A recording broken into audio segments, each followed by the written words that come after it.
ನಿನ್ನೆ ಅಮೃತವೇ ಆಹಾರವಾದಾಗ ಎಂಬ ಕುರಿತು ಕೆಲ ಹೊತ್ತು ಅನುಸಂಧಾನ ನಡೆದಿತ್ತು. ಇವತ್ತು ಅದರ ಮುಂದುವರಿಕೆ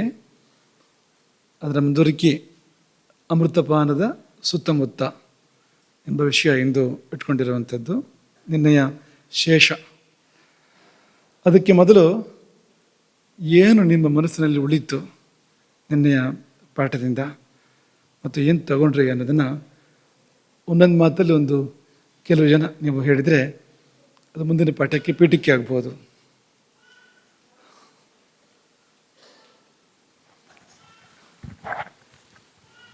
ಇರುವಷ್ಟು ಕೈಗಳು ಮೇಲೆ ಕೇಳ್ತಾ ಇದ್ದಾವೆ. ನಭೌ ವಸತಿ ಸೂರ್ಯಶ್ಚ ತಾಲುಮೂಲೆ ಚ ಚಂದ್ರಮ ಅಂತ ಹೇಳಿದ್ರಿ. ದೀರ್ಘ ನಾಭೌ ವಸತಿ ಸೂರ್ಯಶ್ಚ ತಾಲುಮೂಲೆ ಚ ಚಂದ್ರಮ.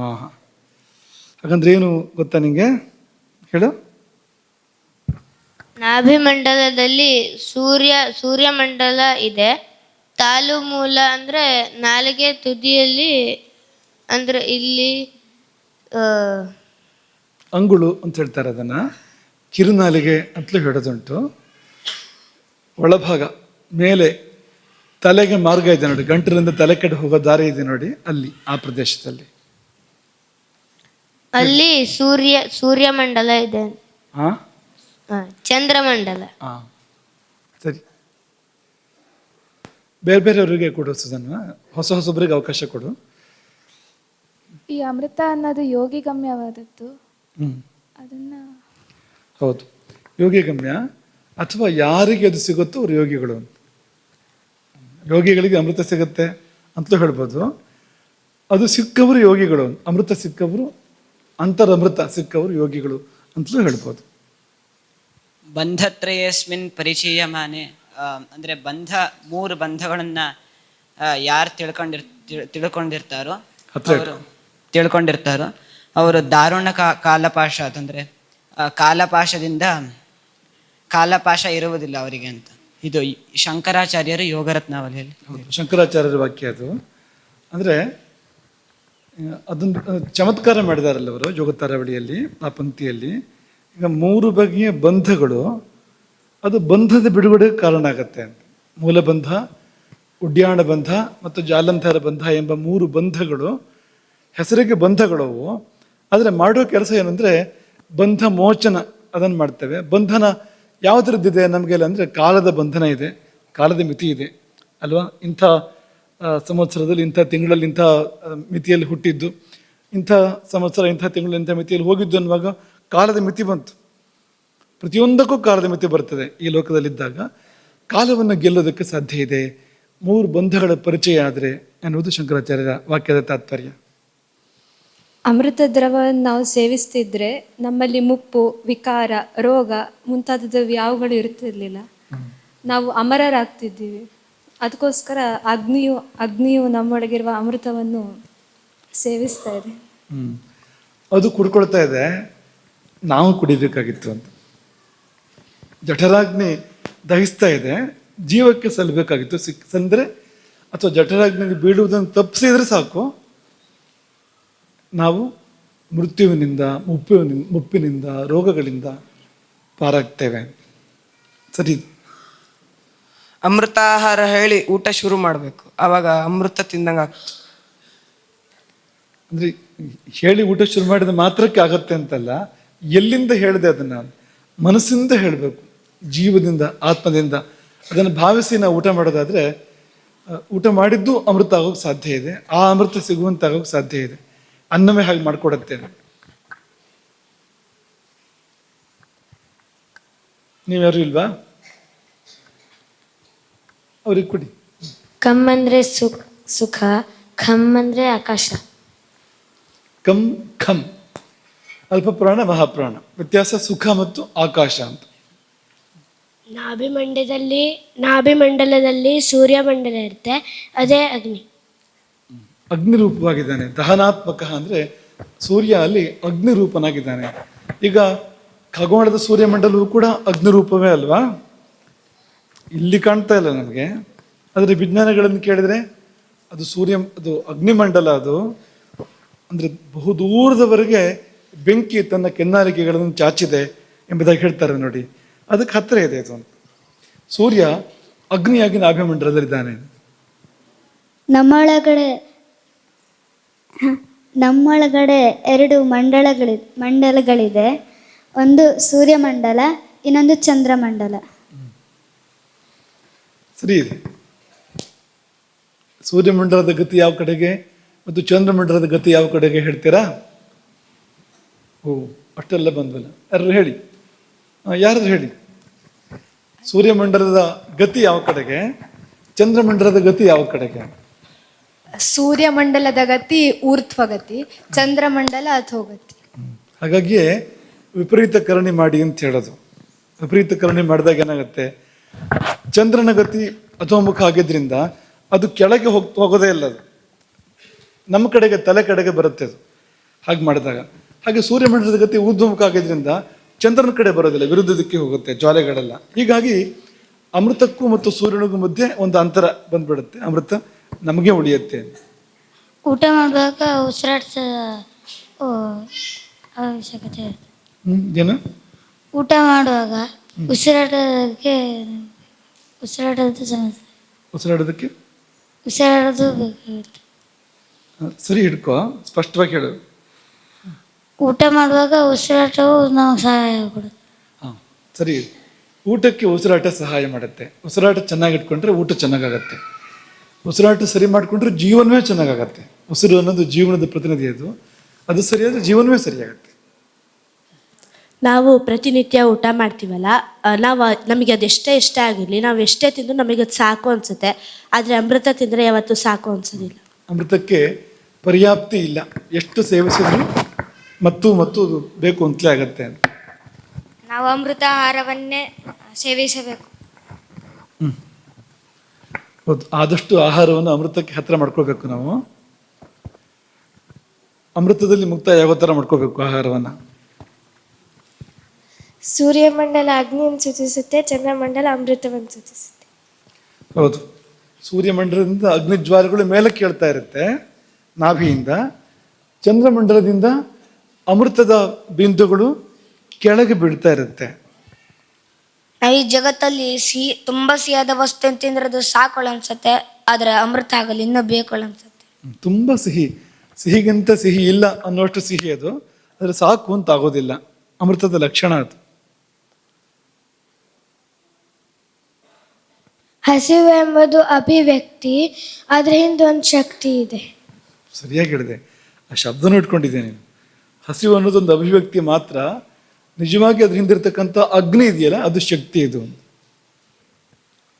ಚಂದ್ರಮಂಡಲವು ಕೊಡುವ ಅಮೃತವನ್ನು ಸೂರ್ಯಮಂಡಲವು ತಗೊಳ್ಳುತ್ತದೆ. ಸರಿ, ಸ್ವಾಹ ಮಾಡುತ್ತೆ. ಅಮೃತವನ್ನೇ ಊಟ ಮಾಡೋರಿಗೆ ಸಿಹಿ ಒಂದೇ ಸಾಕು ಅನ್ಸಲ್ಲ, ಯಾಕಂದ್ರೆ ಅದಷ್ಟು ತೃಪ್ತಿ ಮತ್ತೆ ಆನಂದ ಬೇರೇನಿಲ್ಲ. ಸರಿ, ನಿಮ್ಗೆಲ್ಲ ಅಮೃತದ ಆಸೆ ಆದಾಗಿದೆ ನೋಡಿದ್ರೆ, ಎಲ್ಲ ಅಮೃತದ ಬಗ್ಗೆನೇ ಮಾತಾಡ್ತಾ ಇದ್ದೀರಿ. ಪ್ರಥಮ ಆಹಾರವೇ ಕೊನೆ ಆಹಾರ. ಅದು ಬಿಟ್ಟು ಹಿಂದೋಗು, ಧ್ವನಿಪೆಟ್ಟಿಗೆ ಬಿಟ್ಟು ಹಿಂದೋಗು. ಪ್ರಥಮ ಆಹಾರವೇ ಕೊನೆ ಆಹಾರ. ಹೌದು, ಅಮೃತ ನಮ್ಮ ಮೊದಲ ಆಹಾರ, ಅಮೃತವೇ ನಮ್ಮ ಕೊಟ್ಟ ಕೊನೆಯ ಮುಕ್ತಿ ತಲುಪಿದ್ರೆ ಸಿಗುವ ಆಹಾರ ಕೂಡ ಅದೇ ಅಂತ, ಅಮೃತವೇ. ನಾವು ಯಾವುದೇ ಊಟ ಮಾಡ್ಬೇಕಾದ್ರೂ ಅದರಲ್ಲಿ ಅಮೃತ ಇದೆ ಎಂದು ಭಾವಿಸಿ ಊಟ ಮಾಡಿದಾಗ ಅವಾಗ ಅದು ಅಮೃತ ಇರುತ್ತೆ. ಭಾವದಿಂದಾಗಿ ಆಹಾರದಲ್ಲೂ ಅಮೃತತ್ವ ಬರ್ತಾ ಹೋಗುತ್ತೆ, ಆ ಕಡೆ ನಮ್ಮನ್ನು ಕರ್ಕೊಂಡು ಹೋಗ್ತಾ ಇರುತ್ತೆ ಅದು ಆಹಾರ. ಅಡಿಗಡಿಗೆ ಭಗವಂತನ ಸ್ಮರಣೆ ಮಾಡ್ಕೊಂಡು ಮಾಡೋದೇ ಅಡುಗೆ. ಅಡಿಗೆ ಅಂದ್ರೆ ಅಡಿಗಡಿಗೆ ಭಗವಂತನ ಸ್ಮರಣೆ ಮಾಡಬೇಕಾಗಿರುವಂಥದ್ದು. ನಿನ್ನೆ ಒಂದು ಕತೆ ಹೇಳಿದ್ರಿ, ಅದರಲ್ಲಿ ಹೇಳ್ಕೊ ಇದನ್ನ. ಗುರುಗಳು ಅವನಿಗೆ ಉಪದೇಶಿಸ್ತಿರ್ಲಿಲ್ಲ, ಬೇರೆಯವ್ರಿಗೆ ಮಾತ್ರ ಇದು ಮಾಡ್ತಿದ್ರು. ಆದ್ರೆ ಇದೇನಿದಂದ್ರೆ ಅವನಿಗೆ ಅಗ್ನಿಗಳೇ ಬಂದು ಉಪದೇಶಿಸ್ಬೇಕು ಅಂತ ಇದ್ದಿದ್ದು. ಏನವನ ಹೆಸರು? ಕಮಲಾಯನ ಅಂತೀನಿ. ಉಪಕೋಸಲ ಕಾಮಲಾಯನ, ಛಾಂದೋಗ್ಯೋಪನಿಷತ್ತಿನ ಕಥೆ ಇದು. ಉಪಕೋಸಲ ಕಾಮಲಾಯನ. ಕಾಮಲಾಯನ ಅಂದ್ರೆ ಹೇಳಿ, ಅವನ ತಂದೆ ಕಮಲ ಅಂತ. ಕಾಮಲಾಯನ ಅಂದರೆ ತಂದೆ ಹೆಸರು ಕಮಲ ಅಂತ. ಆಗಲೂ ಕಮಲ ಅಂತ ಹೆಸರಿಡ್ತಾ ಇದ್ರು. ಆದರೆ ತಾಯಿಗೆಲ್ಲ, ತಂದೆಗೆ. ಈಗೆಲ್ಲ ತಾಯಿಗೆ ಕಮಲ ಅಂತ ಹೆಸರಿಡ್ತಾರಲ್ವ, ಹೆಣ್ಮಕ್ಳಿಗೆ ಹೆಸರಿಡ್ತಾರೆ ಕಮಲ ಕಮಲ ಅಂತ. ಆದರೆ ಆವಾಗ ಪುರುಷರಿಗೂ ಹೆಸರಿಡ್ತಾ ಇದ್ರು ಅಂತ ಆಯ್ತು ನೋಡಿ, ಕಮಲ ಅಂತ. ಸವಿತಾ ಅಂತ ಹೆಸರಿಡ್ತಾರೆ, ಸವಿತಾ ಅಂತ. ತುದಿ ದೀರ್ಘವಂತಲ್ಲ, ಆ ಕಾರಣಕ್ಕೋಸ್ಕರ ಹೆಸರಿಡ್ತಾರೆ. ತುಂಬ ಜನಕ್ಕೆ ಇದೆ ಹೆಸರದು. ಆದರೆ ಅದು ಪುಲ್ಲಿಂಗ, ಅದು ಸಂಸ್ಕೃತದಲ್ಲಿ ಆ ಶಬ್ದ ಪುಲ್ಲಿಂಗ. ಅದು ಅರ್ಥ ಸೂರ್ಯ ಅಂತ, ಅದು ಪುಲ್ಲಿಂಗವೇ ಅಂತ. ಸಾವಿತ್ರಿ ಅಂತ ಇಟ್ಟರೆ ಪರವಾಗಿಲ್ಲ, ಅದರದ್ದೇ ಇನ್ನೊಂದು ರೂಪ ಅದು. ಸಾವಿತ್ರಿ ಅಂದರೆ ಸವಿತೃ ನೋಡಿದ್ರೆ ಮತ್ತೊಂದು ರೂಪ, ಅದು ಸ್ತ್ರೀಲಿಂಗವೇ. ಅದು ಶಬ್ದವೂ ಸ್ತ್ರೀಲಿಂಗ ಮತ್ತು ಅರ್ಥವೂ ಕೂಡ ಸ್ತ್ರೀಲಿಂಗ, ಅದು ಪರವಾಗಿಲ್ಲ. ಅದು ಸವಿತಾ ಅಂದರೆ ಸೂರ್ಯ ಅಂತ. ಸೂರ್ಯ ಅಂತ ಹೆಣ್ಮಕ್ಳಿಗೆ ಹೆಸರಿಡ್ತಾರೆ, ಆಗುತ್ತೆ ಅದು ಸವಿತಾ ಅಂದರೆ. ಅದೇ ಸವಿತಾ ಅಂತ ತುಂಬ ಜನರ ಹೆಸರಿದೆ, ನೀವೆಲ್ಲ ಏನು ಬೇಜಾರು ಮಾಡ್ಕೊಳ್ಬೇಡಿ. ಹೆಸರು ಹೇಗೂ ನೀವು ಇಟ್ಟಿದ್ದಲ್ಲ, ಅಪ್ಪ ಅಮ್ಮ ಇಟ್ಟಿದ್ದು. ಆ ದೇವತೆ ತುಂಬ ಶುಭವಾದ ದೇವತೆನೇ, ಅದರ ಲಿಂಗ ಪುಲ್ಲಿಂಗ ಅಂತ. ಯಾರ್ದು ಸರ್ದಿ? ದೇವತೆಗಳಿಗೆ ಅಮೃತಾಂಧ ಸಹ ಎಂಬ ಬಿರುದಿದೆ. ಯಾಕೆ? ಯಾವಾಗಲೂ ಅವರು ಅಮೃತದಿಂದ ಕೂಡಿರ್ತಾರೆ, ಅಮೃತವನ್ನೇ ಊಟ ಮಾಡ್ತಾರೆ, ಹಾಗಾಗಿ ಅಮೃತಾಂಧಸರು ಅಂದರೆ ಅಮೃತಾನ್ನರು ಅಂತ ಅರ್ಥ. ಅದಕ್ಕೆ ಅಮೃತವನ್ನೇ ಊಟ ಮಾಡುವಂಥವ್ರು ಅಂತ. ತುಂಬ ಹೊತ್ತಿಂದ ಕೈ ಎತ್ತಿಟ್ಕೊಂಡಿದ್ದಾರೆ, ಕೈ ನೋವಾಗಿರ್ಬೋದು ಅವರಿಗೆ. ಸುಧನ, ಚಂದ್ರಮಂಡಲದಿಂದ ಬೀಳುವ ಅಮೃತ ಸೂರ್ಯಮಂಡಲಕ್ಕೆ ಬಿದ್ದಾಗ ಅದು ಸುಟ್ಟು ಹೋಗುತ್ತೆ. ಅದೇ ನಮ್ಮ ಮೊದಲನೇ ಆಹಾರ ಆಗಿರುತ್ತೆ. ಯಾಕೆಂದರೆ ಯಾರು ಅಮೃತಪಾನ ಮಾಡ್ತಾ ಇಲ್ಲ ಅವ್ರಿಗೂ ಸುಧೆ ಅಮೃತ ಬಂದು ಸೂರ್ಯಮಂಡಲಕ್ಕೆ ಅಂದರೆ ಅಗ್ನಿಗೆ ಬೀಳ್ತಾ ಇರೋದ್ರಿಂದ ಅದು ಜೀವನಕ್ಕೆ ಬಳಸ್ಕೊಳ್ತಾ ಇದೆ ಅದನ್ನು. ಅದು ತುಂಬ ಸಣ್ಣ ಪ್ರಯೋಜನ ಆಗ್ತಾ ಇದೆ, ಅದರಿಂದ ಮಹಾ ಪ್ರಯೋಜನ ಆಗ್ತಾ ಇಲ್ಲ, ಚಿಕ್ಕ ಪ್ರಯೋಜನ ಆಗ್ತಾ ಇದೆ. ಇನ್ನು ಜಾಸ್ತಿ ಹೆಚ್ಚು ಮುಂದುವರಿಸೋದು ಬೇಡ, ಸಮಯ ಸರಿತಾ ಇದೆ. ಅಪಾನವಾಯು ಊರ್ಧ್ವಗತಿಯಲ್ಲಿ ಹರಿದಾಗ ದೇಹದಲ್ಲಿ ಅಮೃತದ ಮಳೆ ಸುರಿಯುತ್ತದೆ. ಆಮೇಲೆ ಸುಮಾರು ಕೆಲಸ ಇದೆ. ಅಪಾನ ಊರ್ಧ್ವಮುಖ ಆದಮೇಲೆ ಒಂದರ ಮೇಲೆ ಅನೇಕ ಕಾರ್ಯಗಳಾಗಿ ಕೊನೆಗೆ ಅಮೃತದ ಮಳೆಯಲ್ಲಿ ಮುಕ್ತಾಯ ಆಗುತ್ತೆ ಅದು ಅಂತ. ಮುಂದಕ್ಕೆ ಆ ಪಂಕ್ತಿಗಳು ನೋಡೋಣ ಇವತ್ತು ಸಾಧ್ಯ ಆದರೆ. ಅಮೃತ ಸಿದ್ಧಿಸಿಕೊಳ್ಳಲು 3 ಪ್ರಕ್ರಿಯೆ ಇದೆ. ಒಂದು ಅದರ ಹರಿವಿಕೆಯನ್ನು ತಡೆಗಟ್ಟೋದು, ಇನ್ನೊಂದು ನಾವೇ ಸೇವಿಸೋದು, ಇನ್ನೊಂದು ಬಿಂದು ಬಿಂದು ರೂಪವಾಗಿ ಸೇವಿಸೋದು, ಇನ್ನೊಂದು ಇಡೀ ಮೈಗೆ ಸಂಚರಿಸೋದು. ಅಮೃತದ ಮಳೆಯನ್ನೇ ಮಾಡ್ಕೊಳ್ಳೋದು, ಅಮೃತ ನಮ್ಮ ಮೇಲೆ ಪೂರ್ತಿ ಹರಿಬೇಕು ಆ ಥರ ಮಾಡ್ಕೊಳ್ಳೋವಂಥದ್ದು 3 ಪ್ರಕ್ರಿಯೆಗಳು.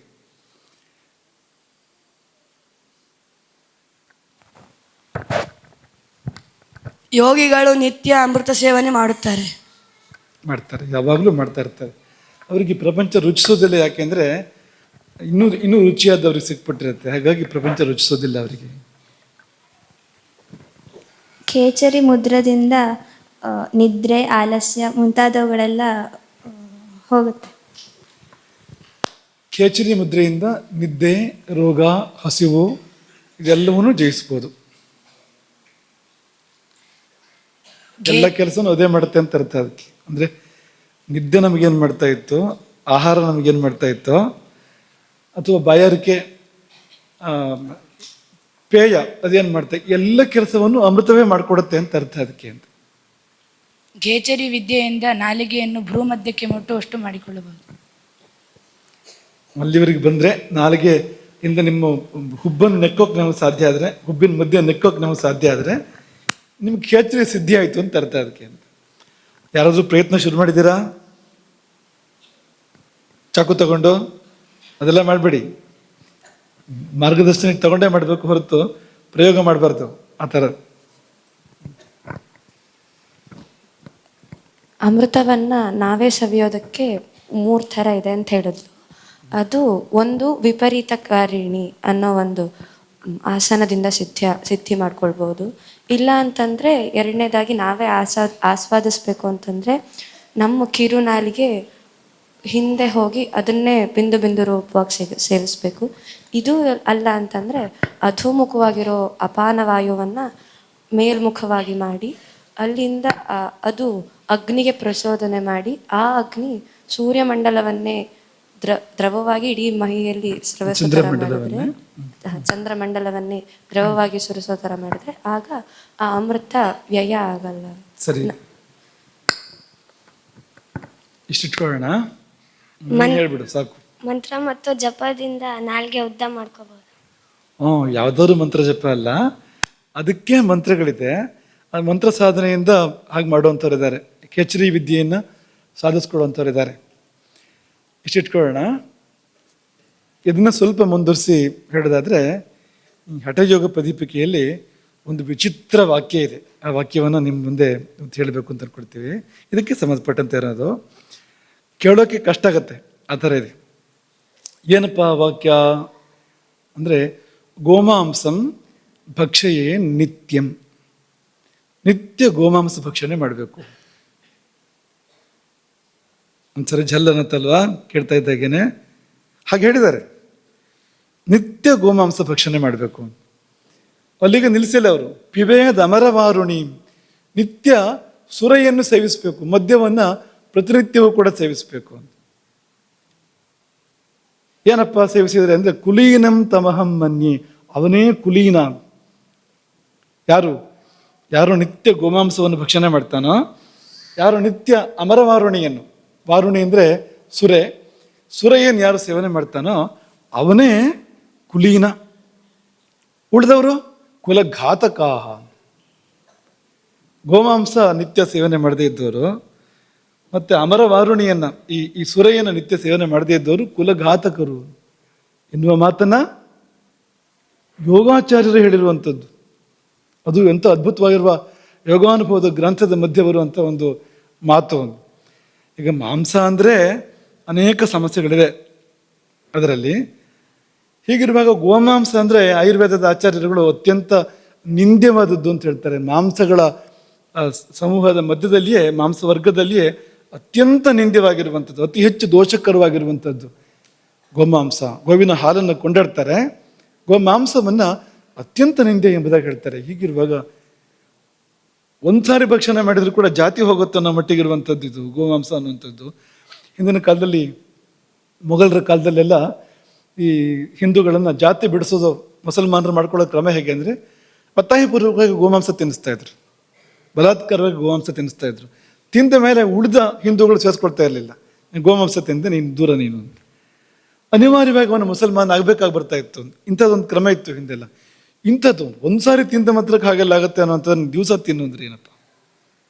ಸುರೆ ಅದು ನಿಯಂತ್ರಣ ತಪ್ಸತ್ತೆ.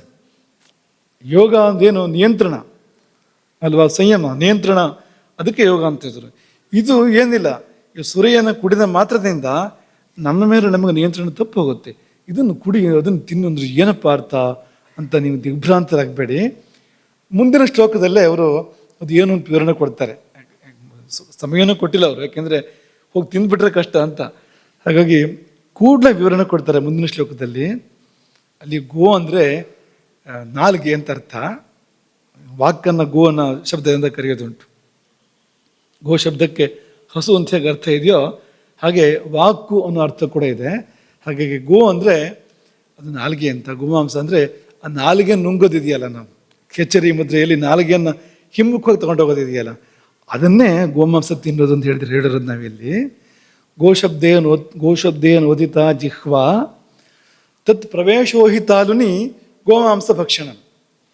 ಈ ಜಿಹ್ವೆ ತಾಲುವಿನಲ್ಲಿ ಪ್ರವೇಶ ಮಾಡುವಂಥದ್ದು, ಅಥವಾ ಕಪಾಲ ಕುಹರದಲ್ಲಿ ಮಸ್ತಕಕ್ಕೆ ಮಾರ್ಗ ಇದೆಯಲ್ಲ, ಈ ಗಂಟ್ಲಿಂದ ಮೇಲಕ್ಕೆ ಹೋಗುವಂಥ ಮಾರ್ಗ, ಅಲ್ಲಿ ಜಿಹ್ವೆ ಪ್ರವೇಶ ಮಾಡೋದನ್ನೇ ಗೋಮಾಂಸ ಭಕ್ಷಣ ಅಂತ ಹೇಳಿರೋದು, ಮತ್ತು ಬೇರೆ ಏನೂ ಅಲ್ಲ. ತತ್ತು ಮಹಾಪಾತಕ ನಾಶನಂ.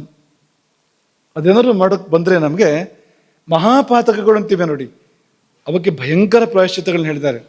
ಅದರಿಂದ ಮಹಾಘೋರವಾದ ನರಕಗಳು ಪ್ರಾಪ್ತಿಯಾಗತ್ತೆ ಅಂತ ಹೇಳಿದ್ದಾರೆ.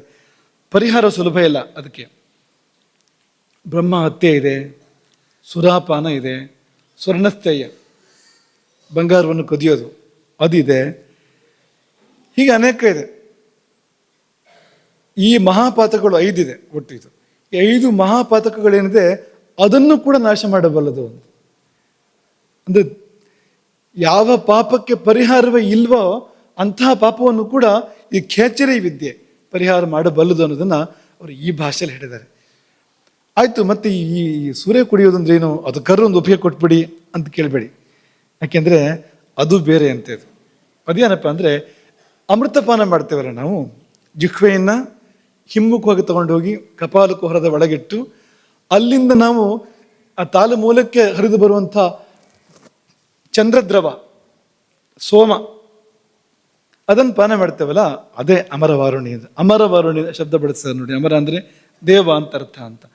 ಹಾಗಾಗಿ ದೇವಸುರ ಇದು ಸೋಮ ಅಂತ, ಅದನ್ನು ಆ ಶಬ್ದದಿಂದ ಹೇಳಿದ್ದು. ಜಿಹ್ವಾ ಪ್ರವೇಶ ಸಂಭೂತ ವನ್ಹಿನ. ಈ ಜಿಹ್ವೆ ಅಲ್ಲಿ ಹೋಗಿ ಆ ಜಿಹ್ವೆ ಮತ್ತೆ ಮತ್ತೆ ಅಲ್ಲಿ ಸ್ಪರ್ಶ ಮಾಡುವಾಗ ಅಗ್ನಿ ಜಾಗರಣ ಆಗುವಂಥದ್ದು. ಅಲ್ಲಿಯೂ ಕೂಡ ಅಗ್ನಿ ಜಾಗರಣದ ಫಲವಾಗಿ ಚಂದ್ರದ್ರವ, ಅಮೃತ ದ್ರವ ನಮಗೆ ಸಿಗುವಂಥದ್ದು. ಅದೇ ಅಮರವಾರುಣಿ ಅಂತ ಹೇಳಿದ್ದು, ಬೇರೆ ಏನೂ ಅಲ್ಲ ಎಂಬುದಾಗಿ ಹೇಳಿ ಅವರು ಖೇಚರಿ ಅಂದರೆ ಏನು ಅಂದರೆ, నేను ಈ ಶ್ಲೋಕ ಹೇಳಿರಲಿಲ್ಲ, ಹಾಗಾಗಿ ಇದನ್ನು ಹೇಳ್ತಾ ಇದ್ದೀವಿ. ಕಪಾಲಕುಹರೇ ಜಿಹ್ವಾ ಪ್ರವಿಷ್ಟ ವಿಪರೀತಗ. ಜಿಹ್ವಾ ವಿಪರೀತಗ, ಸಾಮಾನ್ಯವಾಗಿ ನಾಲಿಗೆ ಹೊರಗೆ ಬರುತ್ತೆ ಅಷ್ಟೇ ಗೊತ್ತದಕ್ಕೆ ಅಲ್ವಾ? ಹಾಗಲ್ಲ, ಒಳಮುಖವಾಗಿ ನಾಲಿಗೆ ಹೋಗುವಂಥದ್ದು, ಮಡಿಸಿ ಹಿಮ್ಮುಖವಾಗಿ ನಾಲಿಗೆ ಹೋಗುವಂಥದ್ದು. ವಿಪರೀತಗ ಜಿಹ್ವಾ ಹೋಗಿ ಮಾತ್ರ ಅಲ್ಲ, ಕಪಾಲಕುಹರೇ ಪ್ರವಿಷ್ಟ. ಕಪಾಲ ಕುಹರದಲ್ಲಿ ಅಂದರೆ ಕಪಾಲ ಅಂದರೆ ಇದು, ಇದರ ಕುಹರ ಅಂದರೆ ಒಳಗೆ ಒಂದು ದಾರಿ ಇದೆಯಲ್ಲ, ಒಂದು ಗುಹೆ, ಅದು ಅಲ್ಲಿ ಜಿಹ್ವೆ ಪ್ರವಿಷ್ಟ ಆಗಬೇಕು, ನಾಲಿಗೆಯಲ್ಲಿ ಒಳಗೆ ಪ್ರವೇಶ ಮಾಡಬೇಕು. ದೃಷ್ಟಿ ಭ್ರೂಮಧ್ಯದಲ್ಲಿರಬೇಕು. ಭ್ರುವೋರ್ ಮಧ್ಯೆ ಗತಾ ದೃಷ್ಟಿ, ಭ್ರೂಮಧ್ಯ ದೃಷ್ಟಿ ಇದಕ್ಕೆ ಹೇಳಿರುವಂಥದ್ದು. ಹೀಗಿದ್ದಾಗ ಮುದ್ರಾ ಭವತಿ ಖೇಚರಿ, ಖೇಚರಿ ಮುದ್ರಾ ಅಂತ ಅದು ಕರೆಸಿಕೊಳ್ಳಲ್ಪಡ್ತದೆ. ಕಪಾಲ ಕುಹರೇ ಜಿಹ್ವಾ ಪ್ರವಿಷ್ಟ ವಿಪರೀತಗ ಭ್ರುವೋರ್ ಮಧ್ಯೆ ಗತಾ ದೃಷ್ಟಿ. ಭ್ರೂಮಧ್ಯದಲ್ಲಿ ದೃಷ್ಟಿಯನ್ನು ಸ್ಥಿರವಾಗಿ ಇಡಬೇಕು. ಮುದ್ರಾ ಭವತಿ ಖೇಚರಿ, ಇದಕ್ಕೆ ಖೇಚರಿ ಮುದ್ರಾ ಅಂತ ಹೆಸರು. ಯಾಕೆ ಪುನಃ ಈ ಶ್ಲೋಕ ತಗೊಂಡು ಅಂದರೆ, ಈ ಭ್ರೂಮಧ್ಯ ದೃಷ್ಟಿಯನ್ನು ನಿನ್ನೆ ಹೇಳಿರಲಿಲ್ಲ, ಅದನ್ನು ಪುನಃ ನೆನಪು ಮಾಡೋ ದೃಷ್ಟಿನ ಶ್ಲೋಕವನ್ನು ತಗೊಂಡು ಇಷ್ಟು ಆಗಬೇಕು ಅಂತ. ಆದರೆ ಏನಾಗುತ್ತೆ ಅಂದರೆ, ಅದಕ್ಕೆ ಅವರೇ ಹಠಯೋಗ ಪದೀಪಿಕೆಯಲ್ಲಿ ವಿವರಣೆ ಕೊಡ್ತಾರೆ. ಊರ್ಧ್ವ ಜಿಹ್ವ ಅಂದರೆ ಜಿಹ್ವೆ ಮೇಲ್ಮುಖ ಆಗಿದೆ, ಒಳ ಹೋಗಿ ಮೇಲೆ ಇರಬೇಕಲ್ಲ, ಅದು ಹಾವಿನ ತರಹ ಅದು. ಹಾಗಾಗಿ ಊರ್ಧ್ವ ಜಿಹ್ವ ಸ್ಥಿರೋ ಭೂತ್ವ, ಒಂದ್ಸಾರಿ ನಾಲ್ಗೆ ತಗೊಂಡೋಗಿ ನಿಲ್ಲಿಸ್ಬಿಡೋದಲ್ಲ, ಅಲ್ಲೇ ಸ್ಥಿರ ಆಗಬೇಕು ಜಿಹ್ವೆ.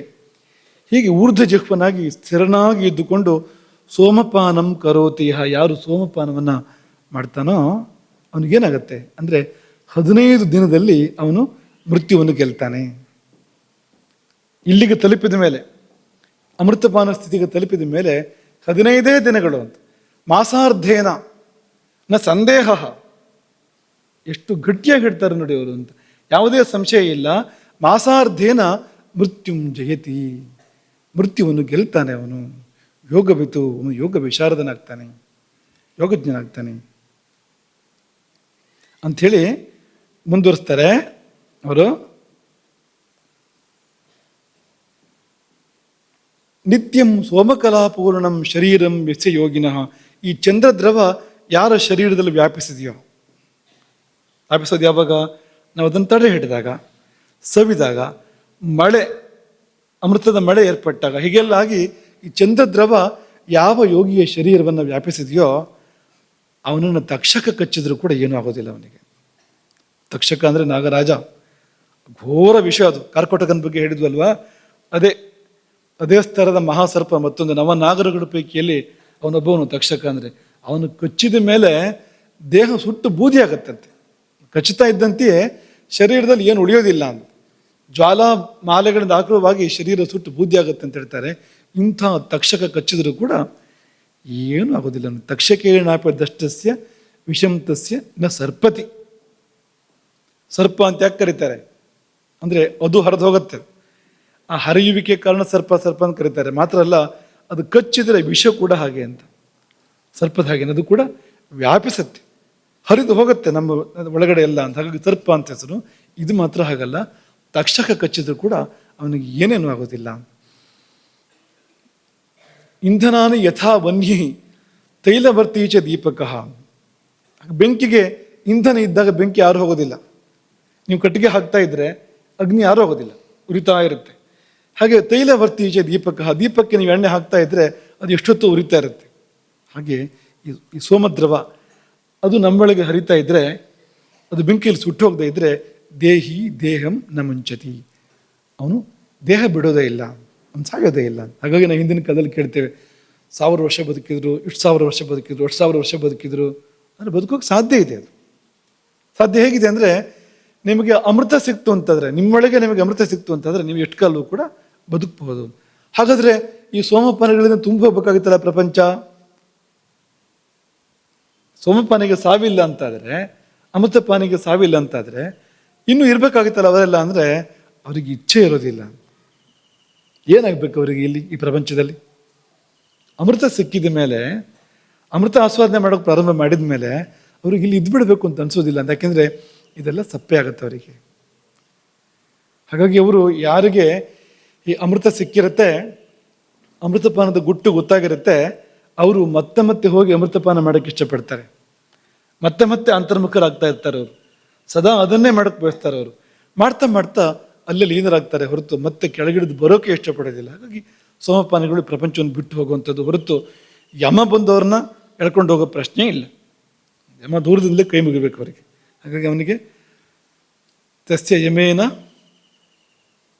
ಏನು ಹೇಳಿ, ಕ್ರಿಯತೆ ತಸ್ಯ ಯಮೇನ ನ ಚರ್ಚಾ. ಯಮ ಅವ್ರ ಬಗ್ಗೆ ಮಾತಾಡೋದಿಲ್ಲ ಅಂತ. ಅಷ್ಟರ ಮಟ್ಟಿಗೆ ಯಮನನ್ನು ಮೀರ್ತಾರೆ ಅವರು. ಇನ್ನೊಂದು ಶ್ಲೋಕದಿಂದ ಅದರ ವಿವಿಧವಾದ ಪದಗಳನ್ನು ಹೇಳಿದ್ದಾರೆ ಮತ್ತು ಅಭ್ಯಾಸದ ಅವಸ್ಥೆಗಳನ್ನು ಕೂಡ ಹೇಳಿದ್ದಾರೆ. ಅದನ್ನು ನೆನಪು ಮಾಡ್ಕೊಳ್ಳೋಣ. ಚುಂಬಂತಿ ಯದಿ ಲಂಬಿಕಾಗ್ರ ಮನುಷ್ಯಂ ಜಿಹ್ವಾ ರಸಸ್ಯಂದಿನಿ. ಈ ಜಿಹ್ವೆ ಲಂಬಿಕಾಗ್ರವನ್ನು ಅಂದರೆ ಆ ತಾಲುಮೂಲವನ್ನು ಹೇಳ್ತಾ ಇದ್ದಾರೆ ಅವರು. ಲಂಬಿಕಾ ಯೋಗ ಅಂತಲೂ ಕೂಡ ಅದನ್ನು ಕರೀತಾರೆ. ಇದೇ ಕಾರಣಕ್ಕೋಸ್ಕರವೇ ಈ ಖೇಚರಿ ಮುದ್ರೆಯನ್ನು ಲಿಂಬಿಕಾ ಯೋಗ ಅಂತಲೂ ಕೂಡ ಕರೀತಾರೆ. ಲಂಬಿಕಾ ಅಂದರೆ ಒಳಗಿದೆಯಲ್ಲ ತಾಲುಮೂಲ, ಅದುವೇ ಅದು. ಅದನ್ನು ಜಿಹ್ವೆ ಚುಂಬಿಸ್ತಾ ಇದ್ರೆ, ಮತ್ತೆ ಮತ್ತೆ ಹೋಗಿ ಅದನ್ನು ಮುಟ್ಟುತ್ತಾ ಇದ್ರೆ ಜಿಹ್ವೆ ಒಳಮುಖವಾಗಿ ಹೋಗಿ ಏನಾಗುತ್ತೆ ಅಂದರೆ, ಅಭ್ಯಾಸದ ಹಂತದಲ್ಲಿಯೇ ರಸಸ್ಯಂದಿನಿ ಅನೇಕ ರಸಗಳನ್ನು ಜಿಹ್ವೆಯೇ ಸೂಚೋಕೆ ಶುರು ಮಾಡುತ್ತೆ. ಈಗ ಹೇಗಿದೆ ಅಂದರೆ ಪರಿಸ್ಥಿತಿ, ನಾವು ಬಾಯಿಲಿ ಏನಾದ್ರು ಇಡಬೇಕು. ಉಪ್ಪಿಟ್ರೆ ನಮಗೆ ಉಪ್ಪು ಗೊತ್ತಾಗೋದು, ಉಪ್ಪಿನ ರಸ ನಮ್ಗೆ ಗೊತ್ತಾಗೋದು. ಸಿಹಿ ಇಟ್ಟರೆ ಸಿಹಿ ಗೊತ್ತಾಗೋದು ಅಲ್ವಾ? ಹುಳಿ ಇಟ್ಟರೆ ಹುಳಿ ಗೊತ್ತಾಗೋದು. ನೀವು ನಿಂಬೆ ಹುಳಿ ಬಾಯಿಗೆ ಹಿಂಡ್ಕೊಂಡ್ರೆ ಹುಳಿ ರಸ ಗೊತ್ತಾಗೋದು ನಿಮಗೆ ಅಲ್ವಾ? ಮೆಣಸಿನಕಾಯಿ ಬಾಯಿ ಹಾಕ್ಕೊಂಡ್ರೆ ಖಾರ ಗೊತ್ತಾಗೋದು ನಿಮಗೆ. ಹಾಗೇನಿಲ್ಲ ಅಂತ. ಅಭ್ಯಾಸಾವಸ್ಥೆಯಲ್ಲಿಯೇ ಇನ್ನೂ ಸಿದ್ಧಿ ಆಗಿಲ್ಲ ಅವನಿಗೆ. ಖೇಚರಿ ಮುದ್ರೆಯನ್ನು ಅಭ್ಯಾಸ ಮಾಡ್ತಾ ಇದ್ದಾನೆ. ಅದೇ ಸಮಯದಲ್ಲಿ ಅವನಿಗೆ ಬೇರೆ ಬೇರೆ ರಸಗಳ ಅನುಭೂತಿ ಏನನ್ನು ತಿಂದೇ ಇದ್ರೂ ಕೂಡ ಆಗತ್ತೆ ಅವನಿಗೆ. ಏನೆಲ್ಲ ಆಗತ್ತೆ ಅಂದರೆ, ಸಕ್ಷಾರ ಉಪ್ಪಿನ ಅನುಭವ ಆಗತ್ತೆ. ನಾಲಿಗೆಯನ್ನು ಒಳಗಿಟ್ಟಾಗ, ಕಪಾಲಕೋರದಲ್ಲಿ ಇಟ್ಟಾಗ ಉಪ್ಪಿನ ಅನುಭವ ಬರುತ್ತೆ. ಕಟುಕಾಮ್ಲ ದುಗ್ಧ ಸದೃಶಿ. ಕಟುಕ ಅಂದ್ರೆ ಖಾರದ ಅನುಭವ ಆಗತ್ತೆ. ಖಾರ ಏನು ತಿಂದೇ ಇದ್ರೂ ಕೂಡ ಖಾರದ ಅನುಭವ ಆಗತ್ತೆ. ಅಮ್ಲ ಹುಳಿ ಅನುಭವ ಆಗತ್ತೆ. ಆಮೇಲೆ ದುಗ್ಧ ಮುಂದುವರೆದ ಹಂತದಲ್ಲಿ ಹಾಲಿನ ರುಚಿ ಬರುತ್ತೆ. ಅಲ್ಲಿ ಮೊದಲು ಯಾವ ರುಚಿನೂ ಬರೋದಿಲ್ಲ ಅಲ್ವಾ? ಅಲ್ಲೇನು ರುಚಿ ಇರುತ್ತೆ? ಏನೂ ಬರೋದಿಲ್ಲ. ಅದು ಮುಂದೆ ಹೋದಾಗೆ ಬೇರೆ ಬೇರೆ ರಸಗಳು ಬಂದು ದುಗ್ಧ ಸದೃಶಿ ಹಾಲಿನ ರುಚಿ ಬರುತ್ತೆ. ಮತ್ತು ಮುಂದುವರೆದ್ರೆ ಮಧು, ಜೇನುತುಪ್ಪ. ಕೊಟ್ಟ ಕೊನೆಯಲ್ಲಿ ಇದು ಮುಂದುವರೆದ ಹಂತದಲ್ಲಿ ಆಜ್ಯ, ತುಪ್ಪದ ರುಚಿ ಬರುತ್ತೆ. ತುಪ್ಪ ಅನ್ನೋದು ಆಹಾರ ಪ್ರಪಂಚದಲ್ಲಿ ಶಿಖರ. ಅದು ಸರ್ವಶ್ರೇಷ್ಠವಾಗಿರ್ತಕ್ಕಂಥ ಆಹಾರ ಯಾವುದು ಅಂದರೆ ಕ್ಷೀರಾಜ್ಯ. ಅದರಲ್ಲಿ ಕೂಡ ಆಜ್ಯ ಸರ್ವೋತ್ತಮವಾಗಿರುವಂಥದ್ದು. ಈ ಆಯುರ್ವೇದ ವೈದ್ಯರನ್ನು ತುಪ್ಪದ ವೈದ್ಯರು ಅಂತ ಕರೀತಾರೆ. ಯಾಕಂದರೆ ಮಾತೆತ್ತಿರ ತುಪ್ಪ ಅಂತವರು ತುಪ್ಪ ತಗೊಂಬ ಅಂತ ಹೇಳ್ತಾರೆ ಅಲ್ವಾ? ಯಾಕೆಂದರೆ ಅಷ್ಟು ಉತ್ತಮ ಗುಣಗಳನ್ನು ಅದು ಹೊಂದಿದೆ ಅಂತ. ಆಹಾರವಾಗಿಯೂ ಔಷಧವಾಗಿಯೂ ತುಂಬ ಗುಣಗಳನ್ನು ಅನೇಕ ಆಯುರ್ವೇದ ವೈದ್ಯರು ಹೀಗೆ ಕರೆಸ್ಕೊಳ್ಳಲ್ಪಡ್ತಾರೆ ನಿಧಾನಕ್ಕೆ, ತುಪ್ಪದ ವೈದ್ಯರು. ಹಾಗಾಗಿ ಆ ತುಪ್ಪ ಆಹಾರ ಪ್ರಪಂಚದ ಮೂರ್ಧನ್ಯ. ಅದು ಅದರ ಆಸ್ವಾದ ಬರುತ್ತೆ ಮತ್ತು ಮುಂದಕ್ಕೆ ಅವನು ಅಮೃತಕ್ಕೆ ಹೋಗ್ತಾನೆ. ಹೀಗೆ ಅದರ ಬೇರೆ ಬೇರೆ ಹಂತಗಳನ್ನ ಹೇಳ್ತಾರೆ. ಆಯಿತು, ಮುಂದಕ್ಕೆ ಏನು ಫಲ ಬರುತ್ತೆ ಅಂತಂದರೆ ವ್ಯಾಧೀನಾಂ ಹರಣಂ. ಯಾವ ರೋಗಗಳಿದೆಯೋ ಎಲ್ಲ ರೋಗವೂ ಕೂಡ ದೂರ ಆಗುತ್ತೆ. ವ್ಯಾಧೀನಾಂ ಹರಣಂ ಜರಾಂತಕರಣಂ. ಮುಪ್ಪಿಲ್ಲ ಅಂತಾಗ್ಬಿಡುತ್ತೆ ಅವನಿಗೆ. ಮುಪ್ಪನ್ನು ದೂರ ಮಾಡುತ್ತೆ ಅದು. ಶಸ್ತ್ರಾಗಮೋ ದೀರಣಂ ಅಥವಾ ಶಸ್ತ್ರೌಘ ವಿದ್ರಾವಕಂ. ಅವನನ್ನು ಶಸ್ತ್ರಗಳು ಮುಟ್ಟೋದಿಲ್ಲ. ಯಾರೋ ಕತ್ತಿ ಬೀಸಿದ್ರು ಕೂಡ ಅವನಿಗೇನಾಗೋದಿಲ್ಲ. ಯಾಕೆಂದರೆ ಯಾವುದೋ ಶಕ್ತಿ ಒಂದು ತಡೆಯುತ್ತೆ ಅಲ್ಲಿ. ಖೇಚರಿ ಮುದ್ರೆಯವನನ್ನು, ಖೇಚರಿ ಸಿದ್ಧಿಸಿದವನನ್ನು ಶಸ್ತ್ರಗಳಿಂದ ಕೊಲ್ಲೋಕೆ ಸಾಧ್ಯ ಇಲ್ಲ. ಹಾಗಿರುತ್ತೆ. ಈ ಪಾಂಡವರನ್ನ ನೋಡಿ, ಶಸ್ತ್ರಗಳಿಂದ ಅವಧ್ಯರು ಅಂತ ಕರೆದಿದ್ದಾರೆ ಮಹಾಭಾರತದಲ್ಲಿ. ಪಾಂಡವರು ಅವಧ್ಯರು ಅಂತ ಮತ್ತೆ ಮತ್ತೆ ಬರ್ತಾ ಇರುತ್ತೆ. ಹಾಗೆ ಹನುಮಂತನ ಬಗ್ಗೆ ಹೇಳುವಾಗ ಅವನು ಶಸ್ತ್ರಗಳಿಂದ ಅಸ್ತ್ರಗಳಿಂದ ಅವಧ್ಯ ಅಂತ ಕೊಂಡಾಡ್ತಾರೆ ಅವನನ್ನು. ವಾಲ್ಮೀಕಿ ರಾಮಾಯಣ ಅನೇಕ ಕಡೆ ಹೇಳುತ್ತೆ ಶಸ್ತ್ರಗಳಿಂದ ಅವಧ್ಯ ಅಂತ. ಇಂದ್ರಜಿತು ಏನೇನೋ ಶಸ್ತ್ರಗಳನ್ನು ಪ್ರಯೋಗ ಮಾಡಿದ, ಅಸ್ತ್ರಗಳನ್ನು ಪ್ರಯೋಗ ಮಾಡಿದ, ಏನೇನು ಮಾಡಿದ್ರು ಹನುಮಂತನಿಗೆ ಏನಾಗಲಿಲ್ಲ. ಆಗ ಅವನಿಗೆ ಅರ್ಥ ಆಯಿತು ಅಂತ, ಇವನು ಅಸ್ತ್ರಶಸ್ತ್ರಗಳಿಗೆ ಅವಧ್ಯ ಅಂತ. ಆಮೇಲೆ ಬ್ರಹ್ಮಾಸ್ತ್ರ ಪ್ರಯೋಗ ಮಾಡಿದ. ಏನು ಬ್ರಹ್ಮಾಸ್ತ್ರ ತಗಲುತ್ತ ಅವನಿಗೆ ಅಂದರೆ ಇಲ್ಲ, ವಧೆಯನ್ನು ಸಂಕಲ್ಪವಾಗಿ ಇಟ್ಕೊಳ್ಳದೇನೆ ಬಂಧನವನ್ನು ಸಂಕಲ್ಪವಾಗಿ ಇಟ್ಕೊಂಡು ಪ್ರಯೋಗ ಮಾಡ್ತಾ ಅವನು. ವಧೆಯನ್ನು ಇಟ್ಕೊಂಡ್ರೆ ಪ್ರಯೋಗ ಅದು ಕೂಡ ಕೆಲಸ ಮಾಡೋದಿಲ್ಲ, ಬ್ರಹ್ಮಾಸ್ತ್ರವು ಕೂಡ ಅವನ ಮೇಲೆ. ಬಂಧನ ಇಟ್ಕೊಂಡು ಪ್ರಯೋಗ ಮಾಡಿದಾಗ ಅದು ಒಂದು ಚೂರು ಕೆಲಸ ಮಾಡಿತು. ಒಂದು ಸಾರಿ ಅವನನ್ನು ಕಟ್ಟಿತು, ಆದರೆ ಆಮೇಲೆ ಅದು ಕೂಡ ಬಿಡುಗಡೆ ಆಯಿತು. ಅವನು ಹೇಳ್ತಾನೆ ಹನುಮಂತ, ಅಸ್ತ್ರಪಾಶೈರ್ ನಶಕ್ಯೋಹಂ ಬಂಧುಂ ದೇವಾಸುರೈರಪಿ. ರಾವಣನಿಗೆ ಹೇಳೋದು, ನೀನೇನು, ನಿನ್ನ ಮಗ ಏನು, ದೇವತೆಗಳು ರಾಕ್ಷಸರು ಎಲ್ಲರೂ ಸೇರ್ಕೊಂಡ್ರು ಕೂಡ ಯಾವ ಅಸ್ತ್ರ ಪ್ರಯೋಗ ಮಾಡಿದ್ರು ಕೂಡ ನನ್ನನ್ನು ಬಂಧನ ಮಾಡೋಕ್ಕೆ ಸಾಧ್ಯ ಇಲ್ಲ. ಗಾಳಿನ ಕಟ್ಟಾಕಕ್ಕಾಗತ್ತ? ಯಾರಿದ್ದೀರಿ ಶೂರರು ಹೇಳಿ, ಗಾಳಿ ಕಟ್ಟಾಕ್ತವ್ರು? ತನ್ನಿ ಹಗ್ಗವನ್ನ ನೋಡೋಣ, ಗಾಳಿ ಕಟ್ಟಾಕಿ ಆಗತ್ತಾ? ಆಗೋದಿಲ್ಲ. ಅವನೇನು ಗಾಳಿ ಮಗತ್ತಾನೆ, ಗಾಳಿಯೇ ಮೂರ್ತಿವತ್ತು ಬಂದಿದೆ ಹನುಮಂತ. ಹಾಗಾಗಿ ಅಸ್ತ್ರಪಾಶಿಯ ನಶಕ್ಯೋಹಂ ಬಂಧುಂ ದೇವಾಸುರೈರಪಿ ಅಂತ ರಾವಣನಿಗೆ ಹನುಮಂತ ಹೇಳುವಂಥದ್ದು. ಈ ಖೇಚರಿ ಯಾರಿಗೆ ಸಿದ್ಧಿಸಿದೆಯೋ ಅವನಿಗೆ ಶಸ್ತ್ರಗಳ ಭಯ ಇಲ್ಲ. ತಸ್ಯ ಸ್ಯಾತ್ ಅಮರತ್ವಂ, ಅವನು ಅಮರತ್ವವನ್ನು ಪಡಿತಾನೆ. ಅಷ್ಟಗುಣಿತಂ ಸಿದ್ಧಾಂಗನ ಕರ್ಷಣಂ, ಸಿದ್ಧಿಗಳನ್ನು ಕೂಡ, ಅಷ್ಟ ಸಿದ್ಧಿಗಳನ್ನು ಕೂಡ ಪಡಿತಾನೆ. ಇನ್ನು ಏನೋ ಇದ್ದಚ್ಚೂರು ಬೇಡ ನಿಮ್ಗದು, ಇಷ್ಟೇ ಸಾಕು. ಇದು ಖೇಚರಿ ವಿದ್ಯೆ ಕುರಿತಾಯ್ತು. ಇನ್ನು ಜಾಲಂಧರ ಬಂಧ, ನಿನ್ನೆ ನೀವು ಕೇಳಿದ್ದೀರಿ, ಶ್ಲೋಕ ಹೇಳಿದಷ್ಟೇ ಇವತ್ತು ಜಾಲಂಧರ ಬಂಧವನ್ನು. ಜಾಲಂಧರ ಬಂಧ ಇಲ್ಲಿ ಕಂಠಕೂಪದಲ್ಲಿ ಏರ್ಪಡುವಂಥದ್ದು ಅಥವಾ ಮಾಡುವಂಥದ್ದು. ಅದು ಉಸಿರನ್ನು ಅಲ್ಲೇ ನಿಲ್ಲಿಸುವಂಥದ್ದು ಕಂಠಕೂಪದಲ್ಲಿಯೇ.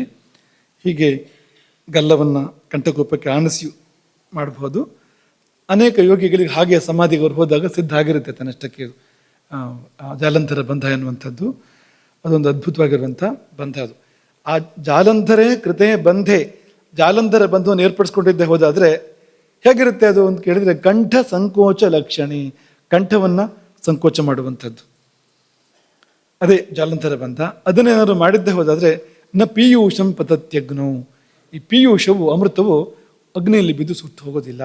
ನ ಪೀಯೂಷಂ ಪತತ್ಯಗ್ನೋ ನಚ ವಾಯು ಪ್ರಕುಪ್ಯತಿ, ವಾಯುಕೋಪ ಪ್ರಾಣಕೋಪ ಅನ್ನೋದು ಏರ್ಪಡೋದಿಲ್ಲ ಅವನಿಗೆ ಯಾವತ್ತೂ ಕೂಡ ಎಂಬುದಾಗಿ ಹಠಯೋಗ ದೀಪಿಕೆಯಲ್ಲಿ ಹೇಳಿದ್ದಾರೆ. ಈಗ ಒಂದು ಪ್ರಶ್ನೆ ತಗೊಳ್ಳೋಣ. ಪ್ರಶ್ನೆ ಕೇಳಿದ್ದು ಪರಿವಾರದಲ್ಲಿ ಸೇವೆ ಮಾಡ್ತಾ ಇರುವಂಥ ಸುಮಂತ, ಸಾಧಕ ಸುಮಂತ ಪ್ರಶ್ನೆ ಕೇಳಿರೋದು. ಪ್ರಶ್ನೆ ಏನಂದರೆ, ಕೆಲವು ಯೋಗ ಸಾಧಕರು, ಇದು ಆಹಾರಕ್ಕೂ ಸಂಬಂಧಪಡುತ್ತೆ ಪ್ರಶ್ನೆ ಇದು, ಕೆಲವು ಯೋಗ ಸಾಧಕರು ಹಾಗೂ ಹಠಯೋಗವನ್ನು ಅಭ್ಯಾಸ ಮಾಡುತ್ತಿರುವವರು ಶರೀರದ ಉರಿ ತಾಪದಿಂದ ಕಷ್ಟ ಅನುಭವಿಸುತ್ತಿರುವುದನ್ನು ಮತ್ತು 8ರಿಂದ 10 ಜನ ಭುಂಜಿಸುವಷ್ಟು ಆಹಾರವನ್ನು ಒಬ್ಬರೇ ಸೇವಿಸಿದ್ದನ್ನು, ದೈಹಿಕವಾಗಿ ಅತೀ ಶ್ರಮದಾಯಕವಾದ ಕೆಲಸವನ್ನು ಅನಾಯಾಸವಾಗಿ ಮಾಡಿದ್ದನ್ನು ಕೆಲವು ಬಾರಿ ಕಂಡಿದ್ದೇನೆ. ಬಂತ ಮನಸ್ಸಿಗೆ? ಹಠಯೋಗ ಸಾಧನೆ ಮಾಡುವಾಗ ಶರೀರದಲ್ಲಿ ಉರಿ ತಾಪ ಕಷ್ಟ ಆಗತ್ತೆ ಅದು. ಮತ್ತು ಭಾರಿ ಪ್ರಮಾಣದಲ್ಲಿ ಊಟ ಮಾಡ್ತಾರೆ ಅವರು. 8 ಜನ ಊಟ ಮಾಡೋದನ್ನ ಒಬ್ಬರೇ ಊಟ ಮಾಡ್ತಾರೆ, 8 ಜನ ಮಾಡೋ ಕೆಲಸ ಒಬ್ಬರೇ ಮಾಡ್ತಾರೆ. ಇಂಥದ್ದನ್ನು ಕಂಡಿದ್ದೇನೆ. ಏನಿದು? ಈ ಪ್ರಕ್ರಿಯೆಯು ಅಗ್ನಿಯ ಪ್ರಕೋಪದಿಂದ ಉಂಟಾದದ್ದೇ ಅಥವಾ ತಪ್ಪಾದ ಅಭ್ಯಾಸದಿಂದ ಉಂಟಾಗುವ ತೊಂದರೆಯೇ ಅಥವಾ ಅಗ್ನಿಯು ಪಾಪವನ್ನು ದಹಿಸುತ್ತಿರುವ ಲಕ್ಷಣವೇ? ಇಂತಹ ಸಂದರ್ಭದಲ್ಲಿ ಸಾಧಕರು ಯಾವ ರೀತಿಯಲ್ಲಿ ಎಚ್ಚರಿಕೆ ವಹಿಸಬೇಕು? ಇಂತಹ ಅನುಭವಗಳು ಯೋಗ ಸಾಧಕರಲ್ಲಿ ಸ್ವಾಭಾವಿಕವೇ ಅನ್ನೋದು ಪ್ರಶ್ನೆ. ಇದು ಒಳ್ಳೆ ಪ್ರಶ್ನೆ. ಇದು ಅನುಭವಕ್ಕೆ ಬರುವಂಥ ಅಥವಾ ಕಾಣುವಂಥ ಒಂದು ಪ್ರಶ್ನೆ ಕೂಡ ಹೌದು ಇದು. ಯಾಕೆಂದರೆ ಈ ಸಾಧನೆ ಅಂದರೆ ಅಗ್ನಿ ಜಾಗೃತಿ. ಅಗ್ನಿ ಜಾಗೃತಿ ಇಲ್ಲದೆ ಸಾಧನೆ ಇಲ್ಲ. ಹಠಯೋಗದ ಮೂಲಕ ಅಗ್ನಿ ಜಾಗೃತಿ ಮಾಡ್ಕೊಂಡು ಸಾಧನೆ ಮಾಡೋದು ಉಂಟು, ಅಥವಾ ಭಾವದಿಂದ ಭಗವಂತನ ಸೇರೋರು ಕೂಡ ಇದನ್ನು ಅನುಭವಿಸ್ತಾರೆ, ತಾನಾಗ್ತಾ ಇರ್ತಾರೆ. ಇದೆಲ್ಲ ಈ ಮೂಲ ಬಂಧುವ, ಉಡ್ಯಾಣ ಬಂಧುವ, ಜಾಲಂಧರ ಬಂಧುವ ಅವರು ಪ್ರಯತ್ನಪೂರ್ವಕ ಮಾಡದೇ ಇದ್ರೂ ಕೂಡ ತಾನಾಗಿ ಏರ್ಪಡ್ತಾ ಇರುತ್ತೆ. ಹೆಣ್ಮಕ್ಳು ಮೂಲ ಬಂಧುವನ್ನು ಮಾಡುವಂತಿಲ್ಲ, ಮಾಡಬಾರ್ದು. ಏನಪ್ಪ ನಮಗೆ ಯಾಕೆ ಕೊಟ್ಟಿಲ್ಲ ಅಂದರೆ ಅವರಿಗೆ ತಾನೇ ಆಗಬೇಕು ಅದು ಮೂಲಬಂಧ. ಪುರುಷರು ಪ್ರಯತ್ನಪೂರ್ವಕವಾಗಿ ಮಾಡಬೇಕು, ಹೆಣ್ಮಕ್ಳಿಗೆ ತಾನೇ ಏರ್ಪಡಬೇಕು. ಅವರಾಗಿ ಮಾಡೋಕೆ ಹೋದರೆ ಹೆಣ್ತನಕ್ಕೆ ತೊಂದರೆ ಬರ್ಬೋದು. ಹೆಣ್ಣಾಗಿ ಏನೇನು ದೇಹದಲ್ಲಿ ಆಗ್ತಾ ಇರಬೇಕಾಗಿತ್ತು ಅದೆಲ್ಲ ಆಗದೆ ಇರ್ಬೋದು. ನಿಧಾನಕ್ಕೆ ಅವರು ಆ ಕಡೆ ಹೆಣ್ಣು ಅಲ್ಲ ಈ ಕಡೆ ಗಂಡು ಅಲ್ಲ ಅನ್ನೋ ಥರ ಆಗ್ಬೋದು ಅವರು. ಹಾಗಾಗಿ ಅವರು ಪ್ರಯತ್ನಪೂರ್ವಕವಾಗಿ ಮೂಲಬಂಧ ಅಭ್ಯಾಸ ಮಾಡಬಾರ್ದು. ಇದೇ ಕಾರಣಕ್ಕಾಗಿ ಅನೇಕ ಸಂಗತಿಗಳು ಹೆಣ್ಮಕ್ಳಿಗೆ ಹೇಳಿಲ್ಲ. ಈ ಪ್ರಾಣಾಯಾಮ ಹೆಣ್ಮಕ್ಳಿಗೆ ಹೇಳಿಲ್ಲ.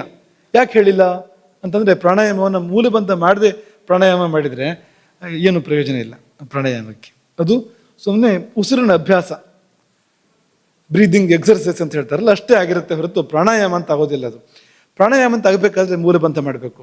ಮೂಲಬಂಧ ಮಾಡಿದರೆ ಹೆಣ್ಮಕ್ಳು ಅವರ ಇಡೀ ವ್ಯವಸ್ಥೆ ಅಸ್ತವ್ಯಸ್ತ ಆಗ್ಬೋದು. ಹೆಣ್ಣು ಅನ್ನೋಕೆ ಏನೇನು ವ್ಯವಸ್ಥೆ ಇದೆ ಶರೀರದಲ್ಲಿ ಅದೆಲ್ಲ ಅಸ್ತವ್ಯಸ್ತ ಆಗ್ಬೋದು. ಹಾಗಾಗಿ ಅವ್ರಿಗೆ ಅದನ್ನು ಹೇಳಿಲ್ಲ, ಅಂಥದ್ದು ಅನೇಕವನ್ನು ಹೇಳಿಲ್ಲ. ಅದು ಮಾತ್ರ ಅಲ್ಲ, ಅದಕ್ಕೆ ಅವ್ರ ಮೇಲೆ ಪಕ್ಷಪಾತ ಕಾರಣ ಅಲ್ಲ, ಕಾಳಜಿ ಕಾರಣ. ಅವರಿಗೆ ತೊಂದರೆ ಆಗಬಾರ್ದು ಅನ್ನೋ ಕಾರಣಕ್ಕೆ ಅದನ್ನು ಹೇಳಿಲ್ಲ. ಮಾಡಿ ನೋಡ್ಬೋದು, ನೋಡಬೇಡಿ, ನೋಡಿದರೆ ಅನುಭವಕ್ಕೆ ಬರುತ್ತೆ ಇದು ಅಂತ. ನಮ್ಮ ಆಚಾರ್ಯರು ಶಂಕರಾನಂದ ಜೋಯಿಸರು ಅವರ ಅನುಭವದಲ್ಲಿ ಎಷ್ಟೋ ಅವ್ರು ಕಂಡಿದ್ದನ್ನು ಹೇಳ್ತಾರೆ ಅವರು ಅಂತ. 6 ತಿಂಗಳು ಋತುಚಕ್ರದ ಒಂದು ಯಾವ ವ್ಯವಸ್ಥೆ ಇಲ್ಲ ಅಂತ, ಲಕ್ಷಣವೇ ಇಲ್ಲ ಅಂತ. ಏನಪ್ಪ ಅಂದರೆ ಪ್ರಾಣಾಯಾಮ ಮಾಡಿದ್ದು, ಮೂಲಬಂಧ ಮಾಡಿದ್ದು, ಪ್ರಾಣಾಯಾಮ ಮಾಡಿದ್ದು. ಹಾಳಾಗಿ ಹೋಗುತ್ತೆ ವ್ಯವಸ್ಥೆ ಹೋಗುತ್ತೆ. ಆಮೇಲೆ ಅದು ಬಿಟ್ಟ ಮೇಲೆ ಎಷ್ಟೋ ಕಾಲದ ನಂತರ ಸರಿಯಾಗುತ್ತೆ ಅದು ಅಂತ. ಹಾಗಾಗಿ ಇದಕ್ಕೆಲ್ಲ ಕಾರಣಗಳಿದೆ. ಯಾರು ಮಾಡಬೇಕು ಯಾರು ಮಾಡಬಾರ್ದು ಅಂತ ಹೇಳುವಾಗ ಉದ್ದೇಶ ಎಷ್ಟು ಹೇಳಿರ್ತಾರೆ. ಈಗ ಅಂಗಡಿಯಲ್ಲಿ, ಔಷಧದ ಅಂಗಡಿಯಲ್ಲಿ ಮಾತ್ರೆಗಳನ್ನು ಅದು ಯಾರು ಬೇಕಾದ್ರೂ ತಗೊಂಡೋಗೋದು ಥರ ಇಟ್ಟಿರ್ತಾರಾ? ಈಗೆಲ್ಲ ಬಂದಿದೆಯಲ್ಲ, ಈಗ ಅಂಗಡಿ ಕೈ ಹಾಕಿ ತೊಗೊಂಡೋಗ್ಬೋದು ಏನು ಬೇಕಾದರೂ ಅಲ್ವಾ? ಯಾರು ಇರೋದಿಲ್ಲ, ವಿದೇಶಗಳೆಲ್ಲ ಬಂದಿದೆ. ಅಂಗಡಿಗಳಲ್ಲಿ ಯಾರು ಜನ ಇರೋದಿಲ್ಲ, ತಗೊಂಡು ಹೋಗ್ಬೋದು, ಹಣ ಸಂದಾಯ ಆಗುತ್ತೆ ತಾನೇ ಅಂಥದ್ದೊಂದು ವ್ಯವಸ್ಥೆ ಇರುತ್ತಲ್ವ. ಆ ಥರ ಔಷಧದ ಅಂಗಡಿ ಮಾಡೋಕ್ಕಾಗೋದಿಲ್ಲ. ಯಾಕೆಂದರೆ ವೈದ್ಯರು ಹೇಳಬೇಕು, ಔಷಧ ತೊಗೊಳ್ಬೇಕು, ಅವ್ರು ಬರ್ಕೊಡ್ಬೇಕು, ಅವರು ಅದನ್ನು ನೋಡಿ ತೆಕ್ಕೊಡ್ಬೇಕು. ಅವನು ಸುಮ್ಮನೆ ಬಂದು ಇಂಥದ್ದು ಕುಡಿ ಅಂಥದ್ದು ಕುಡಿ ಅಂತ ಕೊಡೋಕ್ಕಾಗೋದಿಲ್ಲ. ಹಾಗೆಲ್ಲ ಕೊಡಬಾರ್ದು ಅಂತ. ಯಾಕೆಂದರೆ ಯಾರಿಗೂ ಯಾವ್ದು ಸಲ್ಲೋದಿಲ್ಲ ಅಂತ ವೈದ್ಯ ಹೇಳ್ತಾನೆ ಅದನ್ನೇ ತೊಗೋಬೇಕು ಹೊರತು ಯಾವ್ಯಾವುದನ್ನು ತೊಗೋಬಾರ್ದು ಅಂತ. ಹಾಗೆ ಇದು ಮಕ್ಕಳಿಗೆ ಸಿಗೋ ಥರ ಇಡಬೇಡಿ ಅಂತೆಲ್ಲ ಇರುತ್ತೆ. ಕೆಲವು ಔಷಧಗಳಲ್ಲಿ ಮಕ್ಕಳಿಗೆ ಸಿಗೋ ಥರ ಇಡಬೇಡಿ ಅಂತ ಇರುತ್ತೆ. ಯಾಕೆ? ನಾವೇನು ಅನ್ಯಾಯ ಮಾಡಿದ್ವಿ ಅಂತ ಮಕ್ಕಳು ಗಲಾಟೆ ಮಾಡಬಾರ್ದು, ಯಾಕೆಂದ್ರೆ ಅವರಿಗೆ ಒಳ್ಳೇದಲ್ಲ ಅದು ಅಂತ. ಆ ಕಾರಣಕ್ಕೋಸ್ಕರವಾಗಿ ಅಥವಾ ಯಾವ ಪ್ರಮಾಣ ಇದೆ ಕೊಡೋ ಪ್ರಮಾಣ, ಮಕ್ಕಳು ಒಂದು ಪ್ರಮಾಣ ಬೇರೆ ಆಗ್ಬೋದು, ಅಥವಾ ಇನ್ಯಾವುದೋ ಕಾಯಿಲೆ ಇದ್ರೆ ವಿಷಯ ಬೇರೆ ಆಗ್ಬೋದು.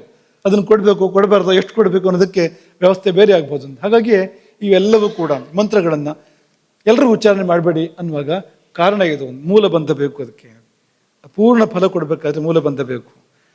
ಮೂಲಬಂಧ ಮಾಡದೇ ಇದ್ರೆ ಆದಿಂದ ಜ್ಞಾನದವರೆಗೆ ಅಕ್ಷರಗಳನ್ನು ಯಾರು ಬೇಕಾದ್ರೂ ಹೇಳ್ಬೋದು. ಅದರಿಂದ ನಷ್ಟವೂ ಇಲ್ಲ, ಲಾಭವೂ ಇಲ್ಲ. ಲಾಭ ಆಗಬೇಕು ಅಂದರೆ ಮೂಲಬಂಧ ಬೇಕಾಗತ್ತೆ. ಮೂಲಬಂಧನ ಪ್ರಯತ್ನಪೂರ್ವಕವಾಗಿ ಮಾಡಿದರೆ, ಹೊಂದದೇ ಇರೋರು ಮಾಡಿದರೆ ಅನಾಹುತಗಳಾಗ್ತವೆ, ಶರೀರದಲ್ಲಿ ಅವ್ಯವಸ್ಥೆಗಳಾಗ್ತವೆ, ಸರಿ ಮಾಡೋಕ್ಕೆ ಬರದೇ ಇರೋಂಥ ತೊಂದರೆಗಳು ಕೂಡ ಆಗ್ಬೋದು. ಹಾಗಾಗಿ ಅದನ್ನೆಲ್ಲ ಹೇಳಿರುವಂಥದ್ದು. ಹಾಗಾಗಿ ಈ ಮೂಲಬಂಧ ಅಗ್ನಿ ಜಾಗೃತಿ ಅನ್ನೋದು ಸಾಧನೆ ಅನಿವಾರ್ಯ. ಕೆಲವರು ಮಾಡ್ತಾರೆ, ಕೆಲವ್ರಿಗೆ ಆಗತ್ತೆ, ಇಷ್ಟೇ ವ್ಯತ್ಯಾಸ. ಅದಿಲ್ಲದೆ, ಮೂಲಬಂಧ ಇಲ್ಲದೆ, ಉಡ್ಯಾಣ ಬಂಧ ಇಲ್ಲದೆ, ಅಥವಾ ಜಾಲಂಧರ ಬಂಧ ಇಲ್ಲದೆ, ಪ್ರಾಣಾಯಾಮ ಇಲ್ಲದೆ ಯಾರೂ ಕೂಡ ಮುಕ್ತಿಗೆ ಹೋಗಕ್ಕೆ ಸಾಧ್ಯ ಇಲ್ಲ. ನಾನು ಅಭ್ಯಾಸ ಮಾಡಿರಲಿಲ್ಲ, ನಾನು ಕೃಷ್ಣನ ಭಕ್ತ, ನನಗೆ ಮುಕ್ತಿ ಸಿಕ್ತು ಅಂದರೆ ತಾನೇ ಆಗಿರುತ್ತೆ ಅದೆಲ್ಲ ಅಂತ. ಶ್ವಾಸಗತಿ ವ್ಯತ್ಯಾಸ ಆಗಿರುತ್ತೆ ಅವನು ತಾನಕ್ಕೆ. ಅವನು ಧ್ಯಾನಕ್ಕೆ ಹೋಗಿ ಸಮಾಧಿಗೆ ಹೋದ್ರೆ ಉಸಿರು ನಿಂತು ಹೋಗುತ್ತೆ ತಾನೇ ತಾನಾಗುತ್ತೆ ಅದು. ಈ ಬಂಧಗಳಲ್ಲೂ ತಾನಾಗಿ ಏರ್ಪಡುತ್ತೆ ಅಂತ. ಹಾಗಾಗಿ ಮಾಡೋದು ಒಂದು ದಾರಿ, ಆಗೋದು ಮತ್ತೊಂದು ದಾರಿ, ಎರಡರಲ್ಲಿ ಒಂದೇ ಹೊರತು ಇಲ್ಲದೇ ಇಲ್ಲ ಅಂತ. ಅಗ್ನಿ ಜಾಗೃತಿ ಆದಾಗ ಈ ಅವ್ಯವಸ್ಥೆಗಳೆಲ್ಲ ಕೆಲವು ಸತ್ಯ ಆಗೋದು, ಅಥವಾ ಸೂಚನೆಗಳು, ಲಕ್ಷಣಗಳು ಕೆಲವು ಕಂಡು ಬರೋದು ಉಂಟು. ಯಾಕೆ ಇದನ್ನು ಇಲ್ಲಿ ತಗೊಂಡು ಈ ಪ್ರಶ್ನೆ ಅಂದರೆ, ವಿಪರೀತ ಕರಣಿಯ ಬಗ್ಗೆ ನಿನ್ನೆ ನಿಮಗೆ ನಾವು ಹೇಳಿದ್ವು. ವಿಪರೀತ ಕರಣಿ ಅಂತ ಒಂದು ಆಸನ. ವಿಪರೀತ ಕರಣಿಯಲ್ಲಿ ಸೊಂಟವನ್ನು ಹಿಡಿದು, ನಮ್ಮ ಕೈಲಿ ನಾವೇ ಸೊಂಟವನ್ನು ಹಿಡಿದು ಮೇಲಕ್ಕೆ ಎತ್ತುವಂಥದ್ದು. ತಲೆ ಹಿಂಭಾಗ ನೆಲದ ಮೇಲೆ ಇರುತ್ತೆ, ಕೊರಳಿನ ಹಿಂಭಾಗ ನೆಲದ ಮೇಲೆ ಇರುತ್ತೆ, ಈ ಹೆಗಲು ಇದು ನೆಲದ ಮೇಲೆ ಇರುತ್ತೆ, ಮತ್ತೆಲ್ಲ ಎದ್ದಿರುತ್ತೆ ಮೇಲೆ, ಕಾಲು ಮೇಲಕ್ಕೆ ಹೋಗಿರುತ್ತೆ ಅಲ್ವಾ? ಹೀಗೆ ಹೋಗಿ ಹೀಗೆ ಬರುತ್ತೆ ಒಂದು ಸ್ವಲ್ಪ. ಅದು ವಿಪರೀತ ಕರಣಿಂದ ಕರೀತಾರೆ ಅದನ್ನು, ಆಸನವನ್ನು. ಹಾಗೆ ಮಾಡಿದಾಗ ಈ ಚಂದ್ರಮಂಡಲದಿಂದ ಅಮೃತ ಕೆಳಗೆ ಬೀಳೋಕೆ ಏನು ವಿಷಯ ಇಲ್ಲ, ಸೂರ್ಯಮಂಡಲದ ಕಡೆ ಹೋಗೋಕೆ ಏನು ವಿಷಯ ಇಲ್ಲ. ಅಲ್ಲಿ ಸೂರ್ಯಮಂಡಲದ ಜ್ವಾಲೆ ಕೂಡ ಆ ಕಡೆ ಕಾಲಿನ ಕಡೆ ಹೋಗುತ್ತೆ ಹೊರತು ಈ ಕಡೆ ಬರೋದಿಲ್ಲ ಅಂತ. ಹಾಗಾಗಿ ಅದನ್ನು ಎತ್ತಿ ಹೇಳಿದ್ದಾರೆ ವಿಪರೀತ ಕರಣಿಯನ್ನು. ಈ ವಿಪರೀತ ಕರಣಿಯನ್ನು ಮಾಡ್ತಾ ಇದ್ದಾಗ ಹಸಿವು ತುಂಬ ಜಾಸ್ತಿ ಆಗುತ್ತೆ ಅಂತ ಹೇಳ್ತಾರೆ. ವಿಪರೀತ ಕರಣಿಯನ್ನು ಮೊದಲನೇ ದಿವಸ ಒಂದು ಕ್ಷಣ ಮಾಡಬೇಕಂತೆ. ಅಷ್ಟೇ. ಪ್ರಥಮ ದಿನ 1 ಕ್ಷಣ ಮಾಡು, 2ನೇ ದಿವಸ 2 ಕ್ಷಣ ಮಾಡು, ಹಾಗೆ ಅದನ್ನು ಬೆಳೆಸ್ಬೇಕು ಅಂತ ಹೇಳ್ತಾರೆ.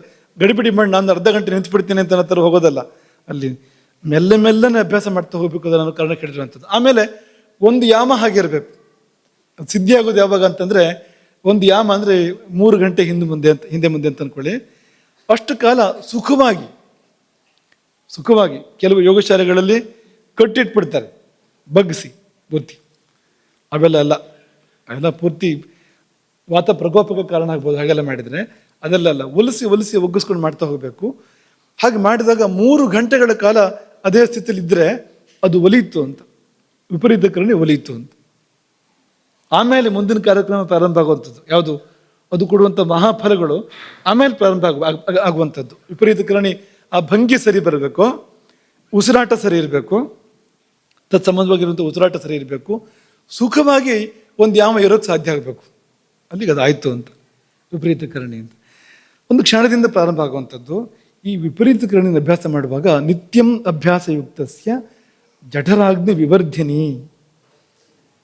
ಜಠರಾಗ್ನಿಯನ್ನು ಇದು ಅದ್ಭುತವಾಗಿ ಹೆಚ್ಚು ಮಾಡುತ್ತೆ ಇದ್ದಕ್ಕಿದ್ದಂತೆ. ಹಾಗಾಗಿ ಈ ವಿಪರೀತ ಕರಣಿ ಅಭ್ಯಾಸ ಮಾಡುವನು ಬೇಕಾದಷ್ಟು ಆಹಾರವನ್ನು ಪಕ್ಕದಲ್ಲಿ ಇಟ್ಕೊಂಡು ಅಭ್ಯಾಸ ಮಾಡಬೇಕು, ಸಂಗ್ರಹ ಮಾಡಿ ಇಟ್ಕೊಂಡು ಅಭ್ಯಾಸ ಮಾಡಬೇಕು. ಸಾಕಷ್ಟು ಆಹಾರವನ್ನು ಸಂಗ್ರಹ ಮಾಡಿ ಇಟ್ಕೊಂಡು ಅಭ್ಯಾಸ ಮಾಡಬೇಕು. ಆಹಾರವೋ ಬಹುಲಸ್ತಸ್ಯ, ಬೇಕಾಗ್ಬೋದು, ತುಂಬ ಬೇಕಾಗ್ಬೋದು. ಈ ಸುಮಂತ ಕೇಳಿದ ಹಾಗೆ 8-10 ಜನರ ಆಹಾರ ಬೇಕಾಗ್ಬೋದು, 20-30 ಜನರ ಆಹಾರ ಬೇಕಾಗ್ಬೋದು ಅವನಿಗೆ. ಯಾಕೆಂದರೆ ಅಗ್ನಿ ಆಗಿದೆ ಅಂತ, ಪ್ರಜ್ವಲಿಸ್ತಾ ಇದೆ ಅದು, ಕೇಳ್ತಾ ಇದೆ ಅದು ಆಹಾರವನ್ನು ಅಂತ. ಹಾಗಾಗಿ ಆಹಾರೋ ಬಹುಲಸ್ತಸ್ಯ ಸಂಪಾದ್ಯ ಸಾಧಕಸ್ಯ, ತುಂಬ ಆಹಾರ ಸಂಪಾದನೆ ಮಾಡಿಟ್ಕೊಂಡು ಶುರು ಮಾಡು ಆ ಕಾರ್ಯಕ್ರಮವನ್ನು, ಅಭ್ಯಾಸವನ್ನು. ಏನಾಗುತ್ತೆ ಇಲ್ಲೇ ಇದ್ರೆ ಅಂದರೆ ಸುಟ್ಟು ಬಿಡುತ್ತೆ ನಿನ್ನನ್ನೇ ಅಂತ, ಸಾಧಕನನ್ನೇ ಸುಟ್ಟು ಬಿಡುತ್ತೆ ಅದು. ಅಲ್ಪಾಹಾರೋ ಇದಿ ಭವೇತ್, ಆ ಸಮಯದಲ್ಲಿ ಸಾಧಕ ಏನಾದರೂ ಕಡಿಮೆ ಆಹಾರ ಸೇವನೆ ಮಾಡಿದ್ದೇ ಹೋದಾದರೆ ಅಗ್ನಿರ್ದಹತಿ ತತ್ಕ್ಷಣಾತ್, ತತ್ಕ್ಷಣದಲ್ಲಿ ಅಗ್ನಿಯು ಅಂದರೆ ಹೆಚ್ಚು ಸಮಯ ಕೂಡ ತಗೊಳ್ಳೋದಿಲ್ಲ, ಸುಟ್ಟು ಹಾಕ್ಬಿಡುತ್ತೆ ಅವನನ್ನೇ. ಹಾಗಾಗಿ ಅದಕ್ಕೆ ನಿನ್ನೆ ಹೇಳಿದ್ದು ನಾವು ಇದೊಂದು ಪ್ರಯೋಗ ಮಾಡೋಣ, ನಮ್ಮಷ್ಟಕ್ಕೆ ನಾವು ಪ್ರಯೋಗ ಮಾಡೋ ವಿಷಯಗಳೆಲ್ಲ ಇವೆಲ್ಲ. ಇದಕ್ಕೆಲ್ಲ ಗುರುಪದೇಶ ಬೇಕು, ಮತ್ತು ಹೆಜ್ಜೆ ಹೆಜ್ಜೆಗೆ ಗುರುವಿನ ಆಶೀರ್ವಾದ ಮಾರ್ಗದರ್ಶನ ಬೇಕು, ಸರಿಯಾಗಿ ತಿಳ್ಕೊಂಡು ಮಾಡುವಂಥದ್ದು. ಹಾಗೆ ಸುಮ್ಮನೆ ಮಾಡಿದರೆ ವಿನಾಯಕಂ ಪ್ರಕುರ್ವಾಣ ರಚಯಾಮಾಸ ವಾನರಂ ಅಂತ ಆಗ್ಬೋದು ಅಂತ. ಗಣಪತಿ ಮಾಡೋಕ್ಕೆ ಅಂತ ಹೊರಟಿದ್ದು, ಮುಗಿಯೋ ಹೊತ್ತಿಗೆ ಹನುಮಂತ ಆದರೆ ಬೇಜಾರ ಇಲ್ಲ, ಅದು ಮಂಗ ಆಗಿದೆ ಅದು ಅಂತ. ಅಂದರೆ ಇಲ್ಲಿ ಬರಬೇಕಾದ ಸೊಂಡ್ಲು ಹಿಂದೆ ಎಲ್ಲೋ ಬಂದುಬಿಟ್ಟಿದೆ ಅದು. ಸೊಂಡ್ಲು ಎಲ್ಲಿಡಬೇಕು ಅಂತಲೇ ಗೊತ್ತಿಲ್ಲ ಅವನಿಗೆ. ಅವನು ಯಾಕೆ ವಿನಾಯಕ ಗಣಪತಿ ಮಾಡೋಕ್ಕೆ ಯಾಕೆ ಪ್ರಯತ್ನ ಮಾಡಬೇಕು ಅವನು? ಸೊಂಡ್ಲು ಎಲ್ಲಿದೆ ಅಂತಲೇ ಗೊತ್ತಿಲ್ಲ ಅವನಿಗೆ. ಸೊಂಡ್ಲು ಎಷ್ಟು ದಪ್ಪ ಅಂತಲೂ ಗೊತ್ತಿಲ್ಲ. ಒಂದು ಸಪೂರ ಸೊಂಡ್ಲಾದರೆ ಅದು ಹಿಂದ್ಗಡೆ ಹೋದರೆ ಅದು ರಚಯಾಮಾಸ ವಾನರಂ ಅಂತಾಗತ್ತೆ, ಆಗ ತಾನಾಗಿ ಅಂತ. ಹಾಗೆಲ್ಲ ಆಗ್ಬಿಡ್ಬೋದು ಅಂತ. ಹಾಗಾಗಿ ಅಧಶ್ಚಿರಾಶ್ಚೋಧ್ವಪಾದ ಕ್ಷಣಂ ಸ್ಯಾತ್ ಪ್ರಥಮೇ ದಿನೇ, ಕ್ಷಣಂ ಸ್ಯಾತ್ ಪ್ರಥಮೇ ದಿನೇ, ಮೊದಲ ದಿನ ಒಂದು ಕ್ಷಣ ಮಾಡು, ಅಂದರೆ ಹಾಗೆ ಅದನ್ನು ಒಲಿಸ್ಕೋ, ಅವಸರ ಮಾಡಬೇಡ ಎಂಬುದಾಗಿ ಹೇಳ್ತಾರೆ. ಹೀಗೆ ಇದು ಒಂದು ಉದಾಹರಣೆ ಅಷ್ಟೇ ವಿಪರೀತ ಕರಣಿಯದ್ದು. ಇಂಥ ಅನೇಕ ಯೋಗ ಸಾಧನೆಗಳಲ್ಲಿ ಹಸಿವು ಭುಗಿಲಾಡಬಹುದು, ತುಂಬ ಆಹಾರ ಬೇಕಾಗ್ಬೋದು, ಸಾಮರ್ಥ್ಯವೂ ಬರ್ಬೋದು. ಆ ವ್ಯಕ್ತಿಗೆ ಯೋಗದಲ್ಲಿ ಅಸಾಧ್ಯವಾದ ಯಾವುದೂ ಇಲ್ಲ, ಎಂತೆಂಥ ಸಾಮರ್ಥ್ಯಗಳು ಕೂಡ ಬರ್ತವೆ ಯೋಗ ಸಾಧಕನಿಗೆ. ಕೃಷ್ಣ ಕಿರಿಬಿರಳಿಂದ ಎತ್ತಲಿಲ್ವಾ ಗೋವರ್ಧನ ಗಿರಿಯನ್ನು, ಯೋಗೇಶ್ವರ ಅವನು. ರಾಮ ಇಂಥದ್ದೇನು ಮಾಡಿದ ರಾಮ ಹೇಳಿ ನೋಡೋಣ. ಏನು? ಶಿವಧನಸ್ಸನ್ನು ಎತ್ತಿದ್ದಾನೆ. ಉಳಿದ ರಾಜರುಗಳಿಗೆ ಅದನ್ನು ಅಲ್ಲಾಡಿಸ್ಲಿಕ್ಕೂ ಕೂಡ ಸಾಧ್ಯ ಆಗಲಿಲ್ಲ, ಜಾಗ ಬಿಡಿಸ್ಲಿಕ್ಕೆ ಆಗದೆ ಇರೋದನ್ನ ಎಡಗೈಯಲ್ಲಿ ಎತ್ತಿದ. ಎತ್ತಿದ್ವಂದೇ ಅಲ್ಲ, ಹೆದೆ ಏರಿಸಿ ಸೆಳೆದಾಗ ತುಂಡಾಗಿ ಹೋಯ್ತು. ಅಂದ್ರೆ ಏನಿರ್ಬೋದು ಶಕ್ತಿ? ಆ ಬಾಹುಬಲ ಎಂಥದ್ದದು ಅಂತ. ಇದು ಯಾವ ರಾಮ? ಪ್ರಬುದ್ಧ ರಾಮ ಅಲ್ಲ, ಇದು ಎಳೇ ರಾಮ. ಇದು 16 ವರ್ಷದ ಕೆಳಗಿನ ಪ್ರಾಯ, 12 ವರ್ಷದಕ್ಕಿಂತ ಸ್ವಲ್ಪ ಮುಂದಕ್ಕೆ ಇರ್ಬೋದು. ಒಂದು ಬಾಲು 12 ವರ್ಷೋ ಎಂಬಂತ ಮಾರೀಚ ಹೇಳ್ತಾನೆ. 12 ವರ್ಷ ಇರ್ಬೋದು ಅವನಿಗೆ ಆ ಸಮಯದಲ್ಲಿ. ತನ್ನನ್ನು ಯಜ್ಞ ರಕ್ಷಣೆ ಮಾಡಿದ್ನಲ್ಲ, ಮಾರೀಚ ಸ್ವಭಾವ ಎಲ್ಲ ನಿಗ್ರಹ ಮಾಡಿದ್ನಲ್ಲ, ಮಾರೀಚನನ್ನು ಎತ್ತಿ ಹಸ್ತು ಬಿಡ್ತಾನೆ ಸಮುದ್ರಕ್ಕೆ. ಆಗ 12 ವರ್ಷವು 12 ವರ್ಷ ಅಂತ ಅವನಿಗೆ. ಆಗಿನ ಶಕ್ತಿ ಅದು. ಇನ್ನೊಂದು ಉದಾಹರಣೆ ಇದೆ, ಹೇಳೋಕ್ಕಾಗುತ್ತೆ ನಿಮಗೆ? ನೋಡೋಣ ಏನು ರಾಮಾಯಣ ನಮಗೆ ನೆನಪಿದೆ ನೋಡೋಣ. ಹೇಳಿ ಮತ್ತೊಂದು ಉದಾಹರಣೆ. ಶಕ್ತಿಗೆ ಉದಾಹರಣೆ ಇದು. ರಾಮನ ಬಾಹುಬಲಕ್ಕೆ ಉದಾಹರಣೆ ಕೊಡ್ಬೇಕಪ್ಪ. ನೆನಪಾಗತ್ತೆ ಏನಾರು? ಹೇಳು.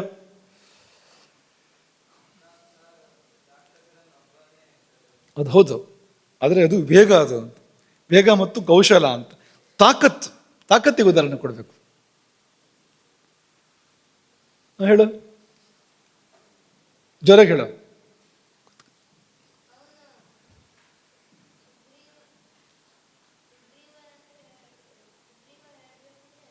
ಹಾಂ,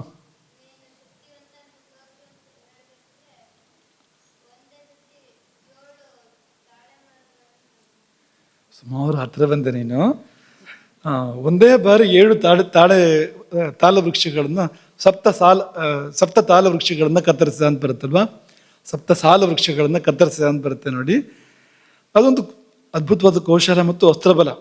ಅದರಲ್ಲಿ ಬಾಣ ಆ ಸಾಲ ವೃಕ್ಷಗಳನ್ನು ಕತ್ತರಿಸಿದ ಮಾತ್ರ ಅಲ್ಲ, ಭೂಮಿ ಒಳಗೆ ಹೊಕ್ಕು ಸಪ್ತ ಭೂಮಿಂ ವಿವೇಶ, ಸಪ್ತ ಭೂಮಿಗಳನ್ನ ಅಂದರೆ ಸಪ್ತ ಲೋಕಗಳಂತೆ ಹೇಳ್ಬೋದು ನಾವು. ಅದೆಲ್ಲ ಬೆಳೆಸಿ ವಾಪಸ್ ಬಂದು ಬತ್ತಳಿ ಒಳಗಡೆ ಕೂತ್ಕೊಂಡಿತ್ತು ಅಂತ ಬರುತ್ತೆ. ಅದು ಅಸ್ತ್ರಬಲ ಸೇರ್ಕೊಂಡಿದೆ ಅಲ್ಲಿ, ಹಾಗಾಗಿ ಅದಾಗಲ್ಲ. ಅಂದರೆ ಹತ್ರ ಬಂದಿದೆ, ಆಗಲ್ಲ. ಅದು ಇನ್ನೂ ಇದೆ.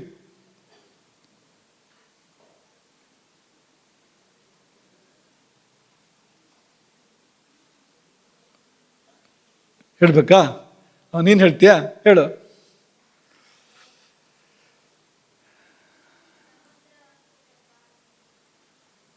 ಅದು ಕೂಡ ಅಸ್ತ್ರಬಲವೇ. ಸಮುದ್ರವನ್ನು ಬೆದರಿಸಿದ್ದು ಅದು ಕೂಡ ಅಸ್ತ್ರಬಲವೇ, ದೇಹ ಬಲ ಅಲ್ಲ ಅದು.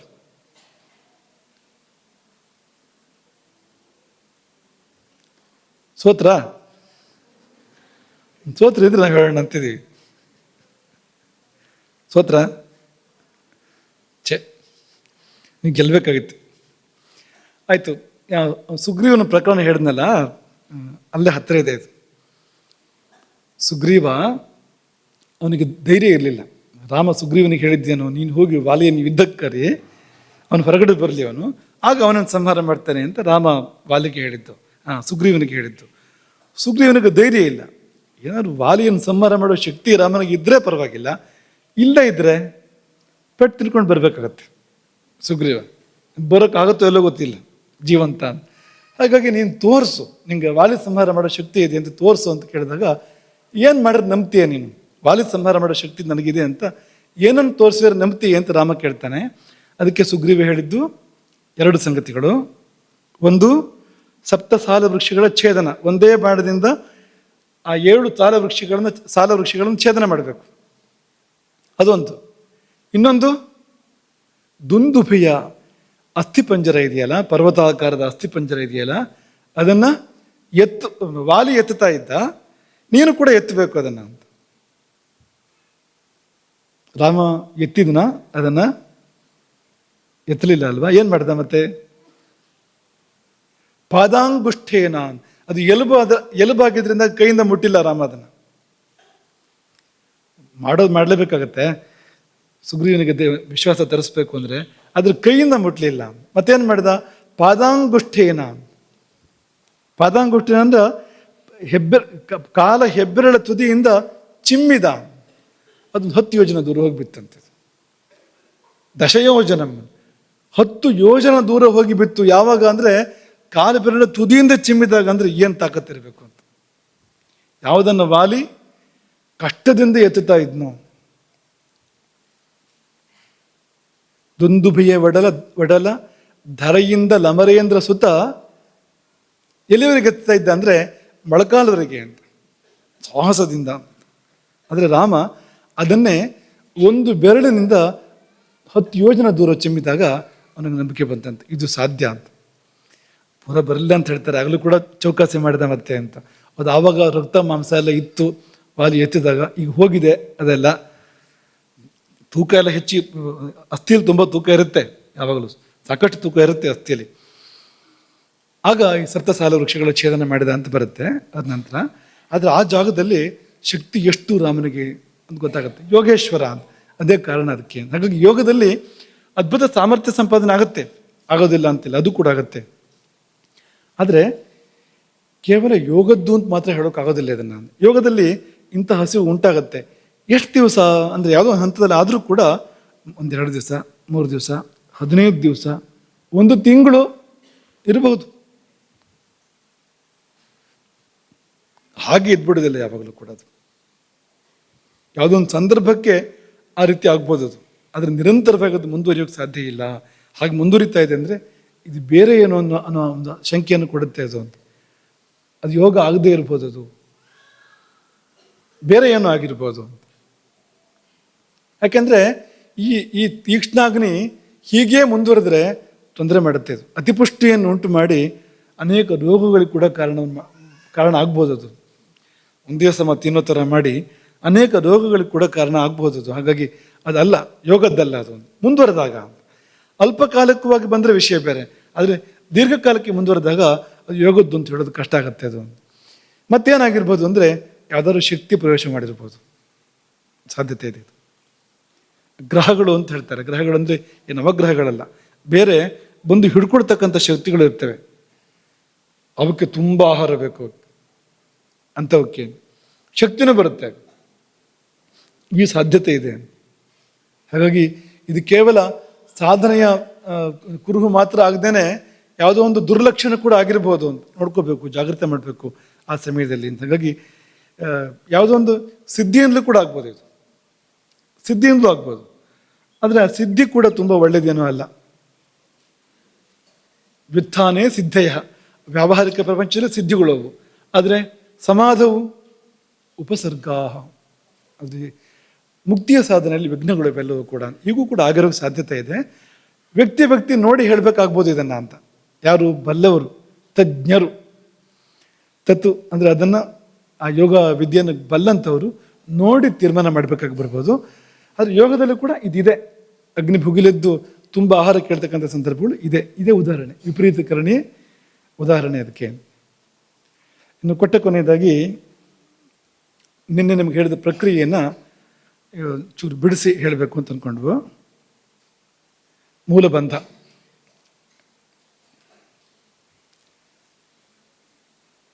ಯಾವಾಗ ಅಮೃತದ ಮಳೆ ಆಗುತ್ತೆ ನಮ್ಮೊಳಗೆ ಅಂದರೆ ಅಗ್ನಿ ಪ್ರಜ್ವಲಿತವಾದಾಗ ಆಗತ್ತೆ. ನಿಮ್ಗೆ ವಿವರಣೆ ಕೊಟ್ಟಿದ್ವು.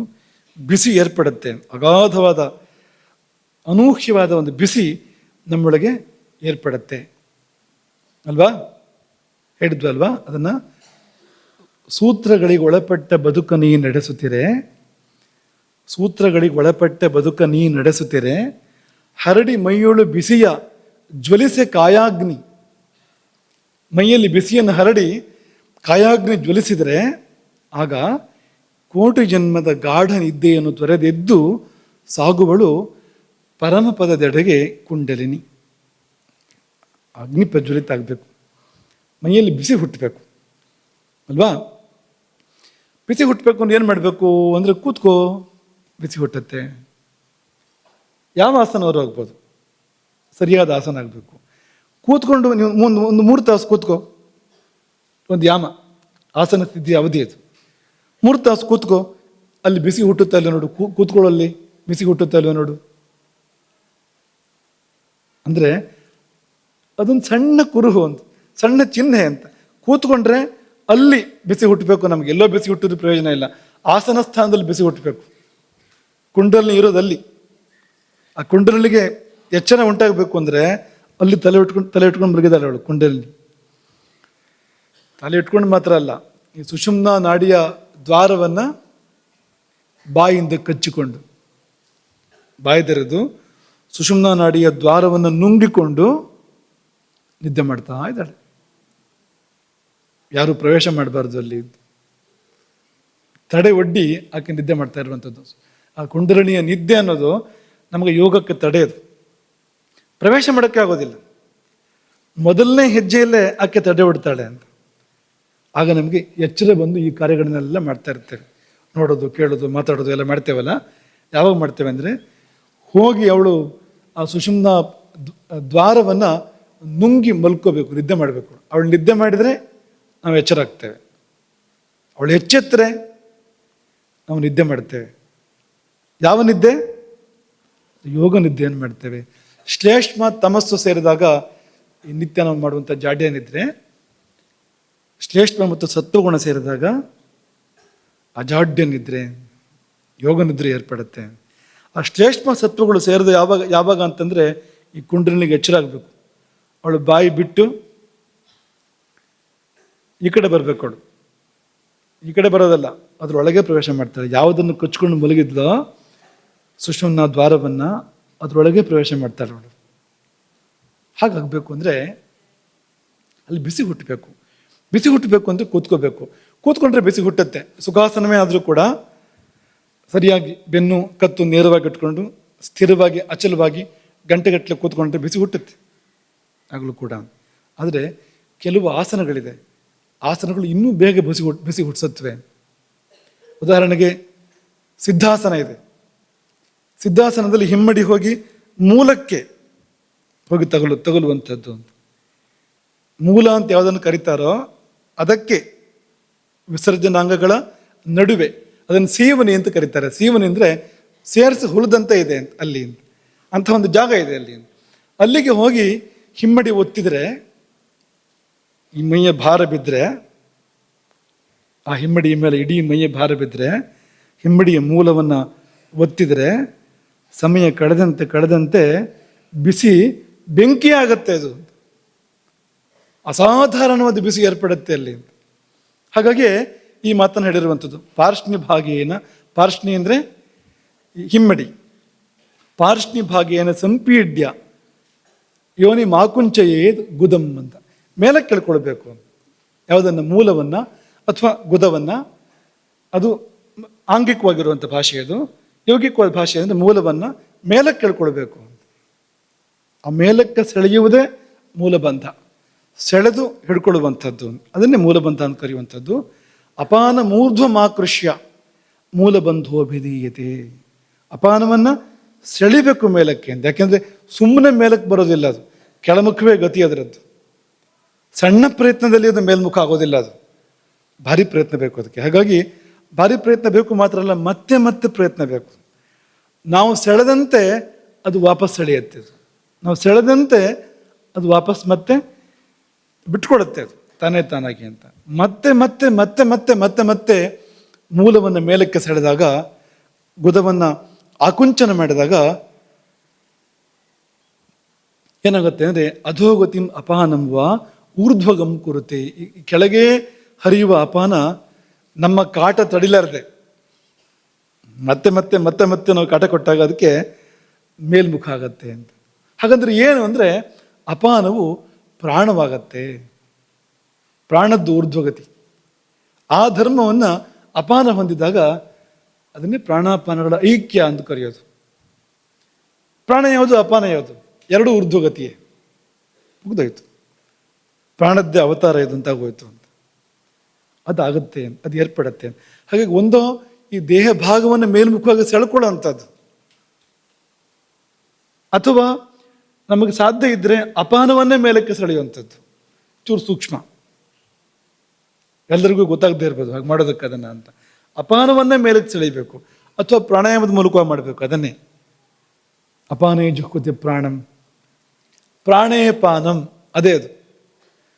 ಪ್ರಾಣದಲ್ಲಿ ಅಪಾನವನ್ನು ಹೋಮ ಮಾಡುವುದ್ರೇನು? ಇದೇ ಅದು ಅಂತ. ಮೂಲಬಂಧ ಮಾಡು, ಅಪಾನವನ್ನು ಪ್ರಾಣದಲ್ಲಿ ಸೇರಿಸು.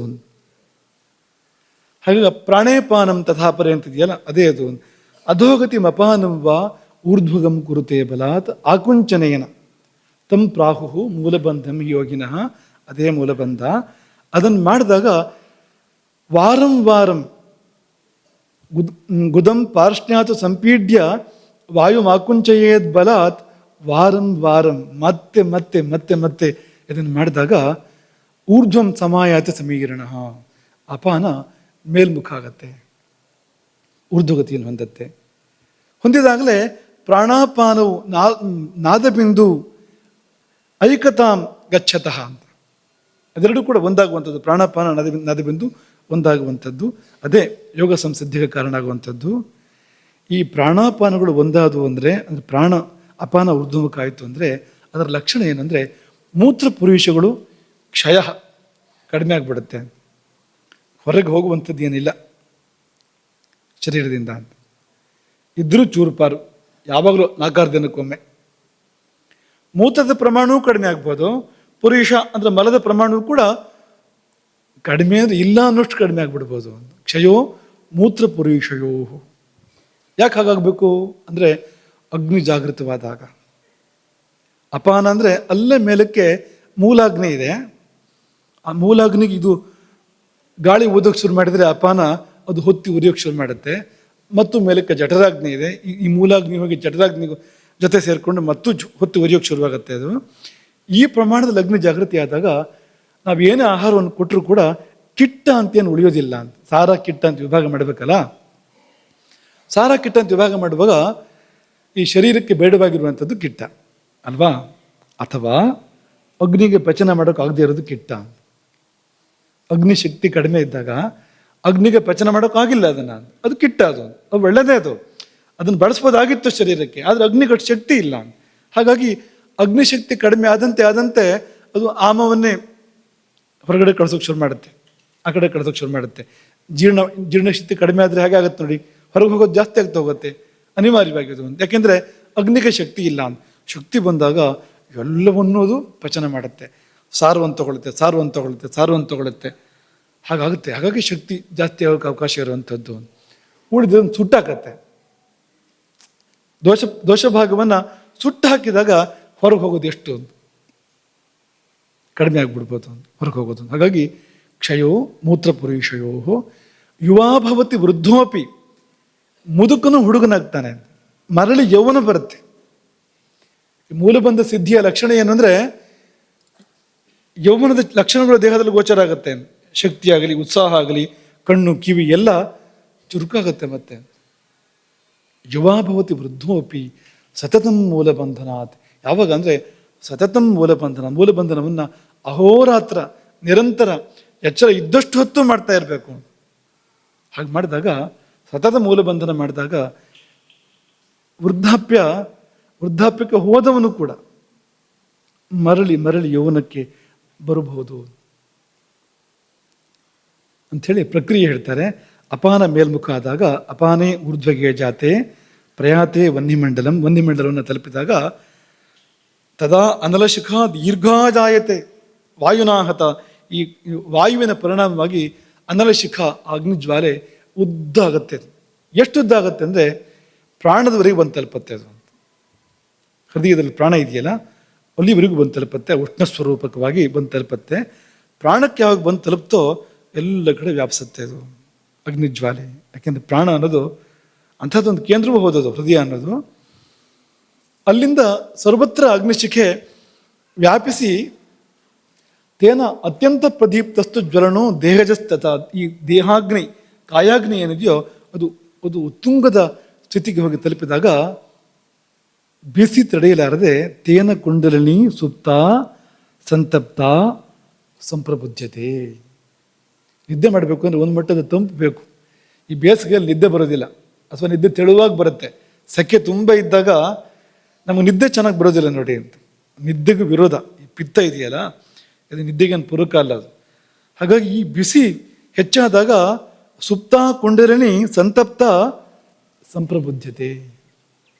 ಆಕೆ ಅನಿವಾರ್ಯವಾಗಿ ಎಚ್ಚರಗೊಳ್ತಾಳೆ. ಹೇಗೆ ಅಂದರೆ ದಂಡಾಹತ ಭುಜಂಗೀವ. ಭುಜಂಗಿ ಹೆಣ್ಣು ಸರ್ಪ ಕೋಲಿನಿಂದ ಹೊಡೆದ್ರೆ ಅದಕ್ಕೆ ಏನಾಗುತ್ತೆ ಹೇಳಿ? ಬುಸ್ ಅಂತ ಎದ್ದು ನಡೆಯುತ್ತಲ್ಲ ಅದು. ದಂಡಾಹತ ಭುಜಂಗೀವ ಅಂತ ಆ ತರಹ ಆಗತ್ತೆ ಅಂತಲೂ ಹೇಳ್ತಾರೆ ಬಲ್ಲವರು. ಅದನ್ನು ಚಾಲನೆ ಒಂದು ಕುಂಡಲಿನಿ ಚಾಲನ ಅಂತೆಲ್ಲ ಹೇಳ್ತಾರಲ್ಲ, ಶಕ್ತಿ ಚಾಲನ ಅಂತಲ್ಲ. ಚಾಲನ ಅಂದ್ರೆ ಏನು? ಸರ್ಪಕ್ಕೆ ಕೋಲಿನಿಂದ ಹೊಡೆದಾಗ ಭುಸ್ಸನ ಎದ್ದು ನಿಲ್ಲುವಂತೆ ಕುಂಡಲಿನಿ ರುಜುತಾಂಬರಜೆ ನೆಟ್ಟಗಾಗತ್ತೆ ಅಂತ. ಸರ್ಪ ಕುಟಿಲವಾಗಿರುತ್ತೆ ಅಲ್ವಾ, ಕೋಲಿಂದ ಹೊಡೀರಿ ನೆಟ್ಟಗಾಗುತ್ತದೆ. ಹೀಗೆ ನಟ್ಟು ನಿಂತ್ಕೊಳ್ಳುತ್ತೆ ನೋಡಿ. ಅದು ಕಾಳಿಂಗ ಸರ್ಪ ನೋಡಿ, ಅಥವಾ ನಾಗರಹವನ್ನೇ ನೋಡಿ, ನಟ್ಟು ನಿಂತ್ಕೊಳ್ಳುತ್ತೆ ಅದು ಅಂತ. ನಿಂತ್ಕೊಳ್ಳೋದು ಮಾತ್ರ ಅಲ್ಲ, ನಿಶ್ವಸ್ಯ ಅಂತ ಬುಸ್ಸನ ಆ ಉದ್ಗಾರ ಕೂಡ ಇದೆ ಅದರದ್ದಲ್ಲಿ ಅಂತ. ನಿಶ್ವಸ್ಯ ರುಜುತಾಂ ರಜೇತ್. ಆಮೇಲೆ ಸುಮ್ಮನೆ ಇರೋದಿಲ್ಲ ಅದು. ಸರ್ಪ ಹೇಗೆ ಬೆಲಕ್ಕೆ ಹೋಗಿ ಬೆಲದಲ್ಲಿ ಪ್ರವೇಶ ಮಾಡುತ್ತೋ ಅದೇ ರೀತಿಯಲ್ಲಿ ಕುಂಡಲಿನಿ ಸುಷುಮ್ನಾ ಬಿಲದಲ್ಲಿ, ಸುಷುಮ್ನಾ ಮಾರ್ಗದಲ್ಲಿ ಪ್ರವೇಶ ಮಾಡಿ ಬ್ರಹ್ಮನಾಡ್ಯ ಅಂತರನ್ ರಜೇತ್. ಬ್ರಹ್ಮನಾಡಿ ಅಂತ ಕರೀತಾರೆ ಸುಷುಮ್ನಾಗೆ. ಅಲ್ಲಿ ಹೋದ್ಮೇಲೆ ಆಯ್ತು, ಕೆಲಸ ಆಯಿತು ಅಂತ.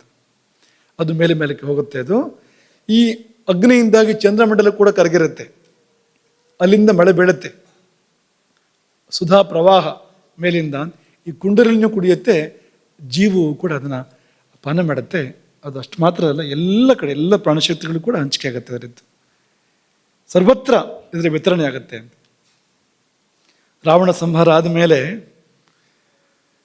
ಒಂದು ಅಮೃತ ವೃಷ್ಟಿ ಆಯಿತು ಅಂತ ನಾವು ಕೇಳ್ತೀವಿ. ಅಲ್ಲಿ ರಾಮ ವರ ಕೊಡಿಸ್ತಾನೆ ಕಪಿಗಳಿಗೆಲ್ಲ, ಸತ್ತವರೆಲ್ಲ ಬದುಕಿ ಎದುರು ಅಂತ ಪುನಃ ಅಂತ. ಅವೆಲ್ಲ ಪ್ರಾಣಶಕ್ತಿಗಳು. ವಾನರರು ಅಂದರೆ ಏನು? ಅವೆಲ್ಲವೂ ಕೂಡ ಹನುಮಂತ ಮುಖ್ಯ ಪ್ರಾಣ ಅಂದರೆ ಅವೆಲ್ಲವೂ ಕೂಡ ಪ್ರಾಣಶಕ್ತಿಗಳು. ವಾನರರೆಲ್ಲರೂ ಕೂಡ ರಾಮನೇ ತಾನೇ ಆತ್ಮ, ಪರಮಾತ್ಮ ಅವನು ಅಲ್ವಾ. ಸೀತೆ ಬುದ್ಧಿ, ಪ್ರಕೃತಿ. ಅಲ್ಲಿ ಆ ಮಳೆ, ಅಮೃತದ ಮಳೆ ಕೊನೆಯಲ್ಲಿ ರಾವಣ ಸಂಹಾರ ಆದಮೇಲೆ ಒಂದು ಅಮೃತದ ಮಳೆ ಬಿತ್ತು ನೋಡು, ಅಂಥ ಸ್ಥಿತಿಯನ್ನು ಅದು ಇದನ್ನು ನೆನಪು ಮಾಡುತ್ತೆ. ಈ ಸ್ಥಿತಿಯನ್ನು ಅದು ನೆನಪು ಮಾಡುತ್ತೆ. ಅದು ಅಲ್ಲಿವರೆಗೆ ಯುದ್ಧ ಬಿಸಿ ಎಲ್ಲ ಇದೆ.